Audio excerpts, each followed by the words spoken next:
Nile ನದಿಯ ಬಗ್ಗೆ ಬರೆಯುವುದು ಇತರ ನದಿಗಳ ಬಗ್ಗೆ ಬರೆದಷ್ಟು ಸುಲಭವಲ್ಲ. ಏಕೆ? ನೈಲ್ ನದಿಯು ಮಳೆಯ ನೀರಿನಿಂದಲೇ ಉದ್ಭವಿಸಿದ್ದು. ನೈಲ್ ನದಿಯು ಬೆಟ್ಟಗಳ ತಪ್ಪಲುಗಳಿಂದ ತೊಟ್ಟಿಕ್ಕಿ ಚಿಕ್ಕ ಝರಿಯಾಗಿ ಹರಿದು ಹಳ್ಳಕೊಳ್ಳಗಳನ್ನು ಸೇರಿ ಹಳ್ಳವಾಗಿ ನದಿಯಾಗಿ ಕೊನೆಗೆ ಮಹಾನದಿಯಾಗಿ ಮೆಡಿಟರೇನಿಯನ್ ಸಮುದ್ರಕ್ಕೆ ಸೇರುತ್ತದೆ. ಪ್ರಪಂಚದ ಅತ್ಯಂತ ಉದ್ದ ನದಿಯಾದ ಇದು ಸುಮಾರು 4125 ಮೈಲುಗಳಷ್ಟು ದೂರ ಹರಿಯುತ್ತದೆ. ಆದರೆ ಈ ನದಿಯನ್ನು ಎಲ್ಲ ನದಿಗಳಂತೆ ಎಲ್ಲಿಂದ ಹುಟ್ಟುತ್ತದೆ, ಎಲ್ಲಿ ಸಮುದ್ರ ಸೇರುತ್ತದೆ, ಎಷ್ಟು ದೂರ ಹರಿಯುತ್ತದೆ ಎಂದು ಮಾತ್ರ ತಿಳಿಸಿದರೆ ಈ ನದಿಯ ಬಗ್ಗೆ ಏನನ್ನೂ ತಿಳಿಸಿದಂತಾಗುವುದೇ ಇಲ್ಲ. ಕಗ್ಗತ್ತಲೆಯ ಖಂಡ ಆಫ್ರಿಕಾದ ನಟ್ಟ ನಡುವಿನಿಂದ ಹುಟ್ಟಿ ಆಫ್ರಿಕಾದ ಭಯಂಕರ ಮರಳುಗಾಡಿನ ನಡುವೆ ಹರಿಯುತ್ತಾ ಸಾಗುವ ಈ ನದಿಗೆ ಮನುಷ್ಯನ ಇತಿಹಾಸದಲ್ಲಿ ಒಂದು ಚಿರಸ್ಥಾಯಿಯಾದ ಸ್ಥಾನ ಇದೆ. ಮಂಗನಿಂದ ಮಾನವ ವಿಕಾಸಗೊಂಡುದೆಂದು ಚಾರ್ಲ್ಸ್ ಡಾರ್ವಿನ್ ಸಿದ್ಧಾಂತವನ್ನು ಮಂಡಿಸಿದ. ಈ ಡಾರ್ವಿನ್ನನ ವಿಕಾಸವಾದ ವೈಜ್ಞಾನಿಕ ಪ್ರಪಂಚದಲ್ಲಿ ಏಳಿಸಿದ ಅಲ್ಲೋಲ ಕಲ್ಲೋಲಗಳು ನಮಗೆಲ್ಲ ತಿಳಿದೇ ಇದೆ. ಆದರೆ ಮನುಷ್ಯ ಮಂಗನಿಂದ ವಿಕಾಸಗೊಂಡುದಕ್ಕೆ ಅತ್ಯಂತ ಅವಶ್ಯಕವಾಗಿ ಬೇಕಿದ್ದ ಒಂದು ಹಂತದ ಪಳೆಯುಳಿಕೆಗಳು ಮಾನವಶಾಸ್ತ್ರಜ್ಞರಿಗೆ ಸಿಕ್ಕಿರಲಿಲ್ಲ. ಅದೇ ಮಂಗನ ಅವಸ್ಥೆಯಿಂದ ಮಾನವನ ಅವಸ್ಥೆಗೆ ಮನುಷ್ಯ ಪರಿವರ್ತನೆಗೊಳ್ಳುತ್ತಿದ್ದಾಗಿನ ಹಂತ. ಅದೇ ನರವಾನರ ಹಂತ. ಮಿಸ್ಸಿಂಗ್ ಲಿಂಕ್ ಅಥವಾ ಕಣ್ಣಪ್ಪಿಗ ಕುಣಿಕೆ ಎಂದು ಇದನ್ನು ಮಾನವಶಾಸ್ತ್ರಜ್ಞರು ಕರೆಯುತ್ತಾರೆ. ಈ ಕಣ್ಣಪ್ಪಿದ ಕುಣಿಕೆಯನ್ನು ಇತ್ತೀಚೆಗೆ ಮಾನವಶಾಸ್ತ್ರಜ್ಞ ಡಾಕ್ಟರ್ ಲೀಕಿ ಮತ್ತು ಆತನ ಹೆಂಡತಿ ಮೇರಿ ಲೀಕಿ ಸಂಶೋಧಿಸಿದರು. ಈ ಮಹತ್ವದ ಸಂಶೋಧನೆಯ ಬಗ್ಗೆ ಮುಂದೆ ಎಂದಾದರೂ ಬರೆಯುತ್ತೇನೆ. ಈ ಸಂಶೋಧನೆಯಾದುದು ನೈಲ್ ನದಿಯ ಜಲಾನಯನ ಪ್ರದೇಶದಲ್ಲಿ, ಲೇಕ್ ರುಡಾಲ್ಫ್ ಸರೋವರದ ತೀರದಲ್ಲಿ. ಎಂದರೆ ನೈಲ್ ನದಿಯ ಚರಿತ್ರೆ ಮಾನವನ ವಿಕಾಸದ ಚರಿತ್ರೆಯೊಂದಿಗೆ ಮಿಳಿತಗೊಂಡಿದೆ ಎಂಬುದನ್ನು ತಿಳಿಸಲು ಇದನ್ನು ಹೇಳಿದನಷ್ಟೆ. ಜಗತ್ತಿನ ಯಾವ ಪ್ರದೇಶದ ಸಂಶೋಧನೆಗೂ ಮನುಷ್ಯ ನೈಲ್ ನದಿಯ ಸಂಶೋಧನೆಗೆ ತೆಗೆದುಕೊಂಡಷ್ಟು ಕಾಲ, ಕಷ್ಟ ಮತ್ತು ಸಾಹಸ ಒಟ್ಟಿಲ್ಲ. ನೈಲ್ ನದಿಯ ಚರಿತ್ರೆಯೆಂದರೆ ಇಡೀ ಆಫ್ರಿಕಾದ ಮತ್ತು ಮನುಕುಲದ ಚರಿತ್ರೆಯೇ ಸರಿ. ಇದೆಲ್ಲದನ್ನು ಬಿಟ್ಟು ನೈಲ್ ನದಿಯ ಉದ್ದಗಲಗಳನ್ನು ವಿವರಿಸಿದರೆ ಕೇವಲ ಭೂಪಟದಲ್ಲಿನ ಒಂದು ಹಸುರು ಗೀರನ್ನು ತೋರಿಸಿ ಇದೇ ನೈಲ್ ನದಿ ಎಂದು ಹೇಳಿದಂತಾಗುತ್ತದೆ. ನೈಲ್ ನದಿಯ ಆಕರ್ಷಣೆ ಮತ್ತು ನೈಲ್ ನದಿಯ ರಹಸ್ಯಮಯತೆಗಳು ಮಾನವನನ್ನು ಸುಮಾರು 2000 ವರ್ಷಗಳಿಂದ ಕಾಡಿರುವುದಕ್ಕೆ ಚಾರಿತ್ರಿಕ ದಾಖಲೆಗಳಿವೆ. ಈಗ್ಗೆ ಕೇವಲ 100 ವರ್ಷಗಳ ಹಿಂದಷ್ಟೇ ನೈಲ್ ನದಿಯ ಉಗಮಸ್ಥಾನದ ಬಗ್ಗೆ ಇದ್ದ ವಿವಾದಗಳು ಬಗೆಹರಿದವು. ಆ ವೇಳೆಗಾಗಲೇ ಭೂಗೋಳದ ಎಲ್ಲ ಖಂಡಗಳೂ ಬೆಳಕಿಗೆ ಬಂದಿದ್ದವು. ಭೂಮಂಡಲದ ಭೂಪಟವೆಲ್ಲ ಸಿದ್ಧವಾಗಿತ್ತು. ಆದರೆ ನೈಲ್ ಎಲ್ಲಿಂದ ಹುಟ್ಟುತ್ತದೆ ಎನ್ನುವುದು ಮಾತ್ರ ತಿಳಿದಿರಲಿಲ್ಲ. ಎಂದರೆ 19ನೇ ಶತಮಾನದ ಅನ್ವೇಷಕರಿಗೂ ನೈಲ್ ಎಂದ ಸವಾಲಾಗಿತ್ತೆಂಬುದನ್ನು ನೀವು ಅರಿಯಬಹುದು. ಈಜಿಪ್ಟಿನ ಒಂದೂ ಹನಿ ಬೀಳದ ಮರಳುಗಾಡನ್ನು ಹಸುರುಗೂಳಿಸುತ್ತಾ ಉಕ್ಕಿ ಹರಿಯುವ ಈ ನೈಲ್ ನದಿಯನ್ನು ಖಾರ್ಟೂಮ್ವರೆಗೆ ಮಾತ್ರ ಈಜಿಪ್ಟಿಯನ್ನರು ತಿಳಿದಿದ್ದರು. ಇಥಿಯೋಪಿಯಾದ ಕಡೆಯಿಂದ ಹರಿದು ಬರುವ ನೀಲಿ ನೈಲ್ವರೆಗೆ ಮಾತ್ರ ಇವರಿಗೆ ಗೊತ್ತಿತ್ತು. ಅಲ್ಲಿಂದ ಮುಂದೆ ಯಾವುದು ನೈಲ್, ಎಲ್ಲಿಂದ ಹರಿದು ಬರುತ್ತದೆನ್ನುವ ಬಗ್ಗೆ ನೂರಾರು ಊಹಾಪೋಹಗಳು ವದಂತಿಗಳು ಇದ್ದವಷ್ಟೇ. ಯಾರಿಗೂ ಯಾವುದೂ ಸರಿಯಾಗಿ ಗೊತ್ತಿರಲಿಲ್ಲ. ಎಲ್ಲರೂ ನೈಲ್ ನದಿಯನ್ನು ಖಂಡಖಂಡವಾಗಿ ತಿಳಿದಿದ್ದರಷ್ಟೇ. ನೈಲ್ ನದಿಯ ಅಖಂಡ ಸ್ವರೂಪ ಯಾರಿಗೂ ಗೊತ್ತಿರಲಿಲ್ಲ. ಎಂದೂ ಬತ್ತದ ಉಕ್ಕಿ ಉಕ್ಕಿ ಹರಿಯುತ್ತಾ ಈಜಿಪ್ಟಿನ ನಾಗರಿಕತೆಗೆ ಜೀವದಾಯಿನಿಯಾದ ನದಿ ಎಲ್ಲಿಂದಲೋ ಬರುತ್ತದೆ ಎಂದಷ್ಟೇ ಜನ ತಿಳಿದಿದ್ದರು. ಕ್ರಿಸ್ತಪೂರ್ವ 460ರಲ್ಲೇ ಹಿರೋಡೋಟಸ್ ಎನ್ನುವ ಅನ್ವೇಷಕ ಈಗಿನ ಅಸ್ಕಾನ್ ಅಣೆಕಟ್ಟೆವರೆಗೂ ಇದರ ಅನ್ವೇಷಣೆಯನ್ನು ಮಾಡಿದ್ದ. ಆದರೆ ಅಲ್ಲಿಂದ ಮುಂದೆ ನೈಲ್ ನದಿಯನ್ನು ಹಿಂಬಾಲಿಸಲಾರದೆ ಹಿಂದಿರುಗಿದ್ದ. ಮಧ್ಯ ಆಫ್ರಿಕಾದಲ್ಲೆಲ್ಲೋ ಒಂದು ದೊಡ್ಡ ಚಿಲುಮೆಯಿಂದ ಈ ಮಹಾನದಿ ಉದ್ಭವಿಸುತ್ತದೆ ಎಂದಷ್ಟೇ ಇವನು ಕೇಳಿದ್ದ. ಅಲ್ಲಿಂದ ಮುಂದೆ ಚಕ್ರವರ್ತಿ ನೀರೋ ಕೆಲವರನ್ನು ಈ ನದಿಯ ಮೂಲವನ್ನು ಸಂಶೋಧಿಸಲು ಕಳುಹಿದ್ದ. ಅವರು ಈಗಿನ ಸುಡಾನ್ನವರೆಗೂ ನೈಲ್ ನದಿಯನ್ನು ಹಿಂಬಾಲಿಸಿದರು. ಆದರೆ ಅಲ್ಲಿ ಅವರಿಗೆ ಮುಂದುವರಿಯಲು ಅಸಾಧ್ಯವಾದ ಸಹಸ್ರಾರು ಚದರ ಮೈಲಿ ವಿಸ್ತೀರ್ಣದ ಸುಡ್ ಎನ್ನುವ ಚೌಗು ಪ್ರದೇಶ ಎದುರಾಯಿತು. ಇಲ್ಲಿ ನೈಲ್ ನದಿ ಹರಿಯುವುದೇ ಇಲ್ಲ. ಮಧ್ಯ ಆಫ್ರಿಕಾದಿಂದ ಹರಿದು ಬರುವ ನೈಲ್ ನದಿ ಸುಡ್ ಜೌಗಿನಲ್ಲಿ ಸುಮ್ಮನೆ ಅಂತರ್ಧಾನವಾಗಿ ಬಿಡುತ್ತದೆ. ಅನಂತರ ಮುಂದೆ ಖಾರ್ಟೂಮ್ ಬಳಿ ಮತ್ತೆ ಜೌಗಿನಿಂದ ಹೊರಬಂದು ಹರಿಯಲಾರಂಭಿಸುತ್ತದೆ. ನೀರೋ ಚಕ್ರವರ್ತಿ ಕಳುಹಿಸಿದ್ದ ಅನ್ವೇಷಕರ ತಂಡ ಸುಡ್ ಜೌಗಿನ ಬಳಿ ಬಂದು ಅದರ ಅನಂತ ವಿಸ್ತಾರವನ್ನು ನೋಡಿ ಕಂಗಾಲಾಗಿ ನದಿಯ ಮೂಲ ಇದೇ ಇರಬಹುದು ಎಂದು ತಿಳಿದು ಹಿಂದಿರುಗಿದ್ದರು. 1770ರಿಂದ 1856ರವರೆಗೆ ನೈಲ್ ನದಿ ಮೂಲ ತಿಳಿಯಲು ತುಂಬಾ ಜನ ತುಂಬಾ ಸಾಹಸಪಟ್ಟರು. ಜೇಮ್ಸ್ ಬ್ರೂಸ್ ಎನ್ನುವವನು ನೀಲಿ ನೈಲ್ ಮೂಲ ಕಂಡವನು ಕೊನೆಗೆ ಮೂಲ ನದಿಯಾದ ಬಿಳಿ ನೈಲ್ ಬಗ್ಗೆ ತಿಳಿಯಲು ಯಮಸಾಹಸ ಮಾಡಿ ಸೋತು ಹೋದ. ನೈಲ್ ನದಿಯ ದಡದಲ್ಲಿರುವ ಈಗಿನ ಜೂಬಾ ಪಟ್ಟಣದವರೆಗೂ ಬಂದ ಆತ ಕೊನೆಗೆ ಹಿಂದಿರುಗಿದ್ದ. ನೈಲ್ ನದಿ ಮೂಲದ ಹತ್ತಿರ ಸಹ ಯಾರೂ ಬರಲಾಗಲಿಲ್ಲ. ನೈಲ್ ನದಿಯ ಅಂಕುಡೊಂಕಿನ ಪ್ರಪಾಶಮಯವಾದ ಹಾದಿ, ಅದರ ಊಹೆಗೂ ನಿಲುಗಾದಷ್ಟು ವಿಸ್ತಾರವಾದ ಜೌಗು ಪ್ರದೇಶಗಳು, ಅಗಮ್ಯವಾದ ಅರಣ್ಯಗಳು, ನರಭಕ್ಷಕ ಕಾಡು ಜನರ ಸಮುದಾಯ, ಅಗಣಿತ ಕಾಡು ಮೃಗಗಳು, ವಿಷಸರ್ಪಗಳು, ದಟ್ಟ ಕ್ರಿಮಿಕೀಟಗಳು, ಮಲೇರಿಯಾ ಮುಂತಾದ ರೋಗಗಳು, ಜೊತೆಗೆ ಅರಬ್ ಗುಲಾಮ ವ್ಯಾಪಾರಿಗಳ ಹಾವಳಿ ಇವೆಲ್ಲದರಿಂದ ನೈಲ್ ನದಿಯ ಮೂಲ ಹುಡುಕುವುದೆಂದರೆ ಒಂದು ಅಸಾಧಾರಣ ಸಾಹಸವಾಗಿ ಪರಿಣಮಿಸಿತು. ನೈಲ್ ನದಿಯ ಮೂಲವಾದ ಮಧ್ಯ ಆಫ್ರಿಕಾದ ಕಗ್ಗತ್ತಲೆಯೊಳಗೆ ಒಂದೊಂದು ಹೆಜ್ಜೆ ಮುಂದಿಡುವುದು ಸಾವು ಬದುಕಿನ ಪ್ರಶ್ನೆಯಾಗಿತ್ತು. ಇದರೊಡನೆ ಅನೇಕ ಊಹಾಪೋಹಗಳು ಹಬ್ಬತೊಡಗಿವು. ಬಾಲಗಳಿರುವ ಮನುಷ್ಯರಿದ್ದಾರೆ, ರಾಕ್ಷಸ ಆಕಾರದ ವಾನರರಿದ್ದಾರೆ, ಪುಟ್ಟ ಪುಟ್ಟ ಲಿಲಿಪುಟ್ ಮನುಷ್ಯರಿದ್ದಾರೆ, ಪ್ರಾಚೀನ ಕಾಲದ ಸರೀಸೃಪಗಳು ಇನ್ನೂ ಜೀವಂತವಾಗಿ ನೈಲ್ ನದಿ ಮೂಲದಲ್ಲಿ ಕಾಲ ಹಾಕುತ್ತಿವೆ ಇತ್ಯಾದಿ ವದಂತಿಗಳೆಲ್ಲ ಅನ್ವೇಷಕ ಸಾಹಸಿಕರ ಎದೆನಡುಗಿಸುವಂತೆ ಯುರೋಪಿನಲ್ಲಿ ಹಬ್ಬಿತ್ತು. ಕ್ರಿಸ್ತಪೂರ್ವ 160ರಲ್ಲಿ ಡೊಯೆಜನಸ್ ಎನ್ನುವ ಒಬ್ಬ ಗ್ರೀಕ್ ವ್ಯಾಪಾರಿ ಮಧ್ಯ ಆಫ್ರಿಕಾದಲ್ಲಿ ಸುತ್ತಾಡಿ ಮೋಡಗಳಷ್ಟು ಎತ್ತರವಿರುವ ಹಿಮಕವಿದ ಪರ್ವತಗಳು ಆಫ್ರಿಕಾದ ಮಧ್ಯಭಾಗದಲ್ಲಿವೆ ಎಂದು, ಇದರಿಂದ ಈ ನದಿ ಬರುತ್ತದೆ ಎಂದು ಊಹಿಸಿದ್ದ. ಡೊಯೆಜನಸ್ ನೈಲ್ ನದಿಯನ್ನು ಹಿಂಬಾಲಿಸಲಿಲ್ಲ. ಜಾಂಜ್ಬಾರ್ ಕಡೆಯಿಂದ ಸುಮಾರು 25 ದಿನ ಪ್ರಯಾಣ ಮಾಡಿ ಮಧ್ಯ ಆಫ್ರಿಕಾಕ್ಕೆ ಹೋಗಿದ್ದ. ಅಲ್ಲಿ ಆತ ಸಮುದ್ರದೋಪಾದಿಯಲ್ಲಿದ್ದ 2 ಮಹಾ ಸರೋವರಗಳನ್ನು ಕಂಡೆ ಎಂದು ವರದಿ ಮಾಡಿದ್ದ. 1700 ವರ್ಷಗಳವರೆಗೆ ಟಾಲೆಮಿ ಆಫ್ರಿಕಾದ ಬಗ್ಗೆ ತಯಾರಿಸಿದ ಭೂಪಟವೇ ಅಂತಿಮ ದಾಖಲೆಯಾಗಿತ್ತು. ಟಾಲೆಮಿ ಮೆಡಿಟರೇನಿಯನ್ ಸಮುದ್ರದಿಂದ ನೇರವಾಗಿ ಮಧ್ಯ ಆಫ್ರಿಕಾದ 2 ಸರೋವರಗಳವರೆಗೆ ನೈಲ್ ನದಿಯನ್ನು ಗುರುತಿಸಿದ್ದ. ಯಾರು ಇದನ್ನು ಒಪ್ಪದಿದ್ದರೂ ಇದನ್ನು ಸರಿಯಾದ ಸಾಕ್ಷ್ಯಾಧಾರಗಳಿಲ್ಲದೆ ತಿರಸ್ಕರಿಸಲೂ ಆಗದ ಒಟ್ಟಿನಲ್ಲಿ ಟಾಲೆಮಿಯನ್ ನೈಲ್ ಭೂಪಟ ನಿರಂತರ ವಾಗ್ವಾದದ ಸೆಲೆಯಾಗಿತ್ತು. 1848ರಲ್ಲಿ ಜಾನ್ ರಬ್ಮ್ಯಾನ್ ಎನ್ನುವವನು ಪೂರ್ವ ಆಫ್ರಿಕಾದ ಕಡೆಯಿಂದ ಮಧ್ಯ ಆಫ್ರಿಕಾಕ್ಕೆ ಅನ್ವೇಷಣಾಯಾನ ಮಾಡಿದವನು ಮಧ್ಯ ಆಫ್ರಿಕಾದಲ್ಲಿ ಸರಿಯಾಗಿ ಭೂಮಧ್ಯ ರೇಖೆಯ ಕೆಳಗೆ ಅಗಾಧವಾದ ಪರ್ವತಗಳನ್ನು ಕಂಡನೆಂದು, ಅವುಗಳು ಎಷ್ಟೊಂದು ಎತ್ತರವಿತ್ತೆಂದರೆ ಅವುಗಳ ಶಿಖರಗಳು ಹಿಮಾಚ್ಛಾದಿತವಾಗಿತ್ತೆಂದು, ಇದನ್ನು ಕಿಲಿಮಂಜಾರೋ ಎಂದು ಕರೆಯುತ್ತಾರೆ ಎಂದು ಹೊರ ನಾಗರಿಕ ಜಗತ್ತಿಗೆ ವರದಿ ಮಾಡಿದ್ದ. ರಬ್ಮ್ಯಾನ್ ವರದಿಯೂ ಕೂಡ ಆಗಿನ ಕಾಲದ ವಿದ್ವಾಂಸಲ ಕಟುಟೀಕೆಗೆ ಗುರಿಯಾಯಿತು. ಭೂಮಧ್ಯ ರೇಖೆಯ ಕೆಳಗೆ ಆ ರೀತಿ ಪರ್ವತಗಳ ಮೇಲೆ ಹಿಮ ಇರಲು ಸಾಧ್ಯವೇ ಇಲ್ಲವೆಂದು, ಬಿಸಿಲನ್ನು ಪ್ರತಿಫಲಿಸುವ ಬಿಳಿ ಕಲ್ಲುಗಳನ್ನು ನೋಡಿ ಈ ರೀತಿ ರಬ್ಮ್ಯಾನ್ ವರದಿ ಮಾಡಿದ್ದಾನೆ ಎಂದು ಎಲ್ಲರೂ ಆತನನ್ನು ತೆಗಳಿದರು.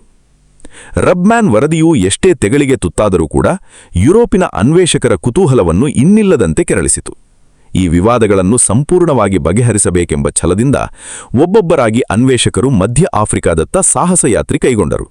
ನೈಲ್ ನದಿ ಮೂಲವನ್ನು ಕಂಡುಹಿಡಿಯಲು ತಮ್ಮ ಜೀವಮಾನವನ್ನೇ ಸಮರ್ಪಿಸಿಕೊಂಡ ಈ ಮಹಾ ಅನ್ವೇಷಕರ ಸಾಹಸ ಕಥೆಗಳನ್ನು ಸಂಕ್ಷಿಪ್ತವಾಗಿ ತಿಳಿಯುವುದರ ಮುಖಾಂತರ ನಾವು ನೈಲ್ ನದಿಯನ್ನು ತಿಳಿಯುವುದು ಒಂದು ರೋಮಾಂಚಕ ಅನುಭವ.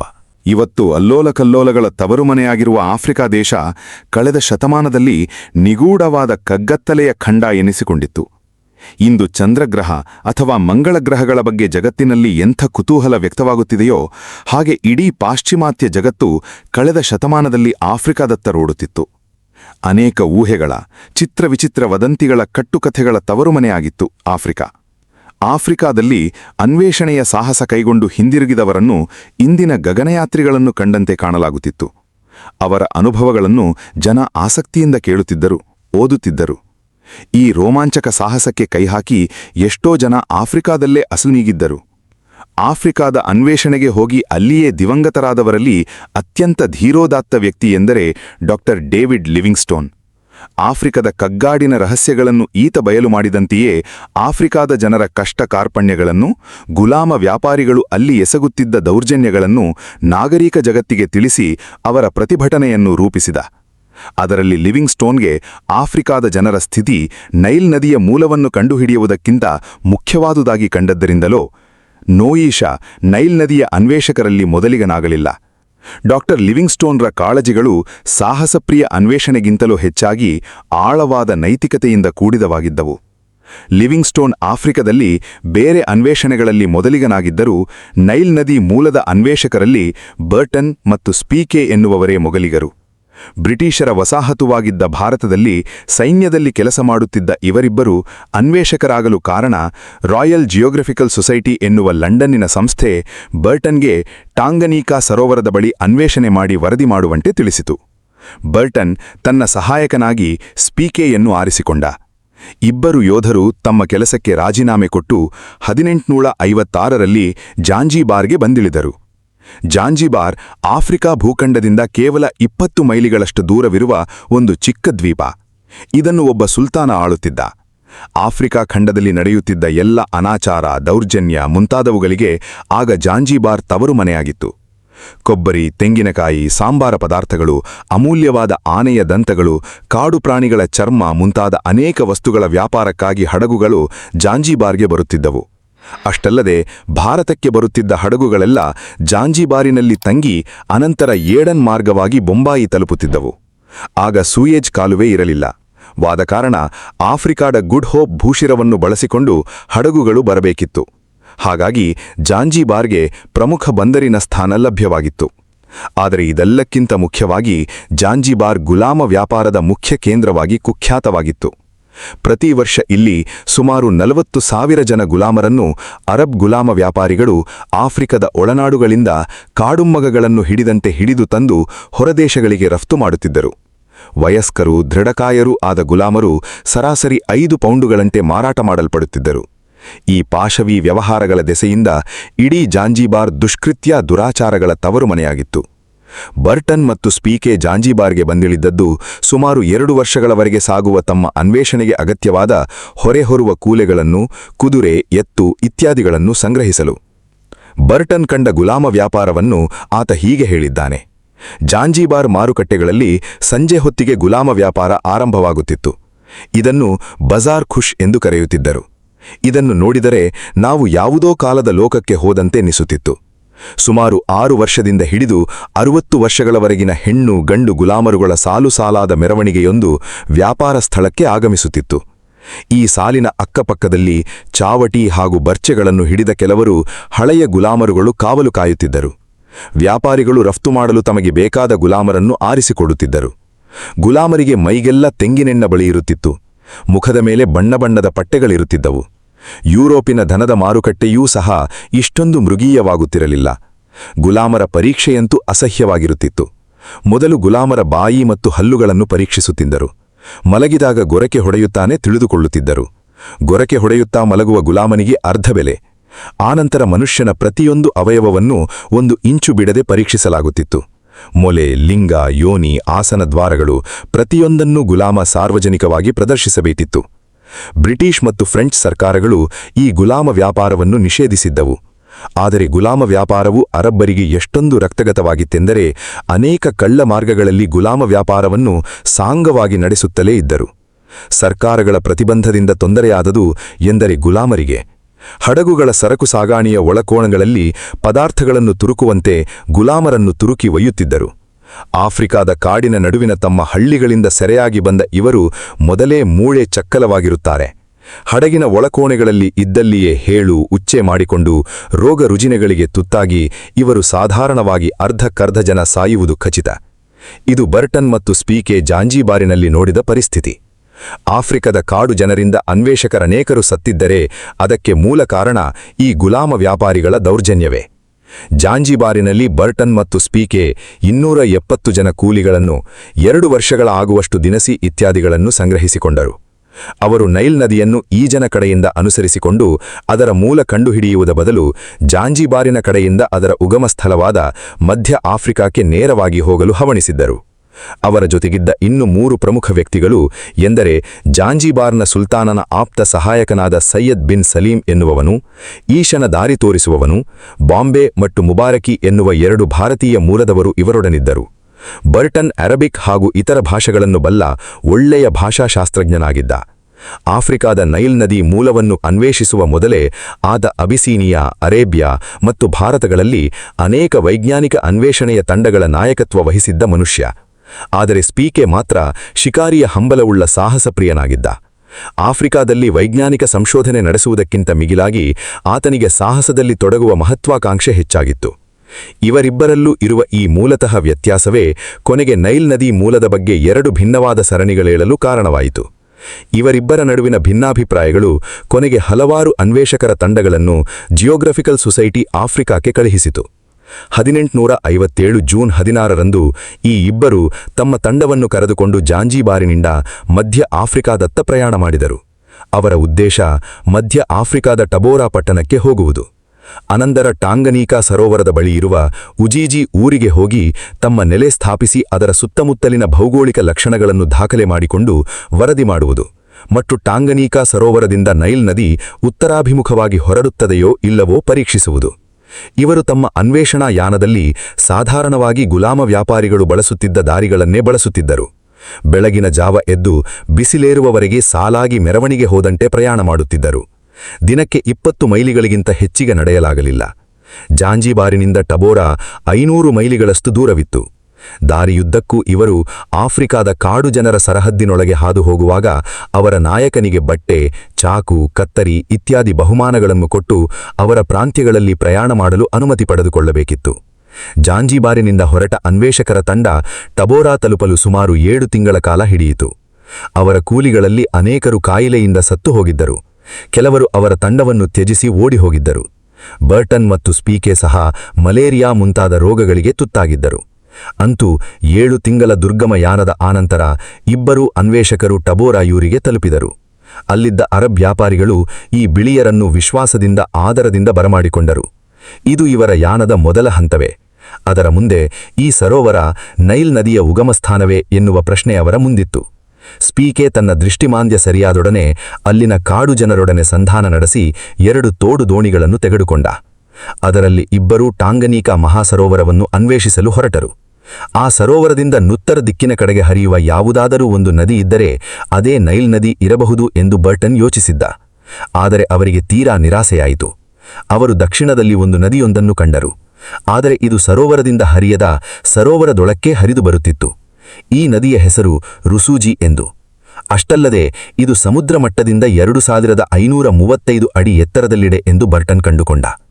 ನೈಲ್ ನದಿ 4125 ಮೈಲಿಗಳಷ್ಟು ಮೆಡಿಟರೇನಿಯನ್ ಸಮುದ್ರದತ್ತ ಹರಿಯುತ್ತದೆ. ಸಮುದ್ರ ಮಟ್ಟದಿಂದ ಕೇವಲ 2535 ಅಡಿ ಎತ್ತರದಲ್ಲಿರುವ ಸರೋವರವೊಂದರಿಂದ 4000 ಮೈಲಿಗಳವರೆಗೆ ಹರಿಯುವ ನದಿ ಹುಟ್ಟುವುದು ಅಸಾಧ್ಯ ಎನಿಸಿತು ಬರ್ಟನ್ಗೆ. ಇಬ್ಬರು ತುಂಬಾ ಹತಾಶರಾದರು. ಮತ್ತೆ ಆ ತೋಡು ದೋಣಿಗಳಲ್ಲಿಯೇ ಅವರು ಉಜೀಜಿಗೆ ಹಿಂದಿರುಗಿದರು. ಜೂನ್ 1858ರಲ್ಲಿ ಅವರು ಮತ್ತೆ ಟಬೋರಾಗೆ ಹಿಂದಿರುಗಿದರು.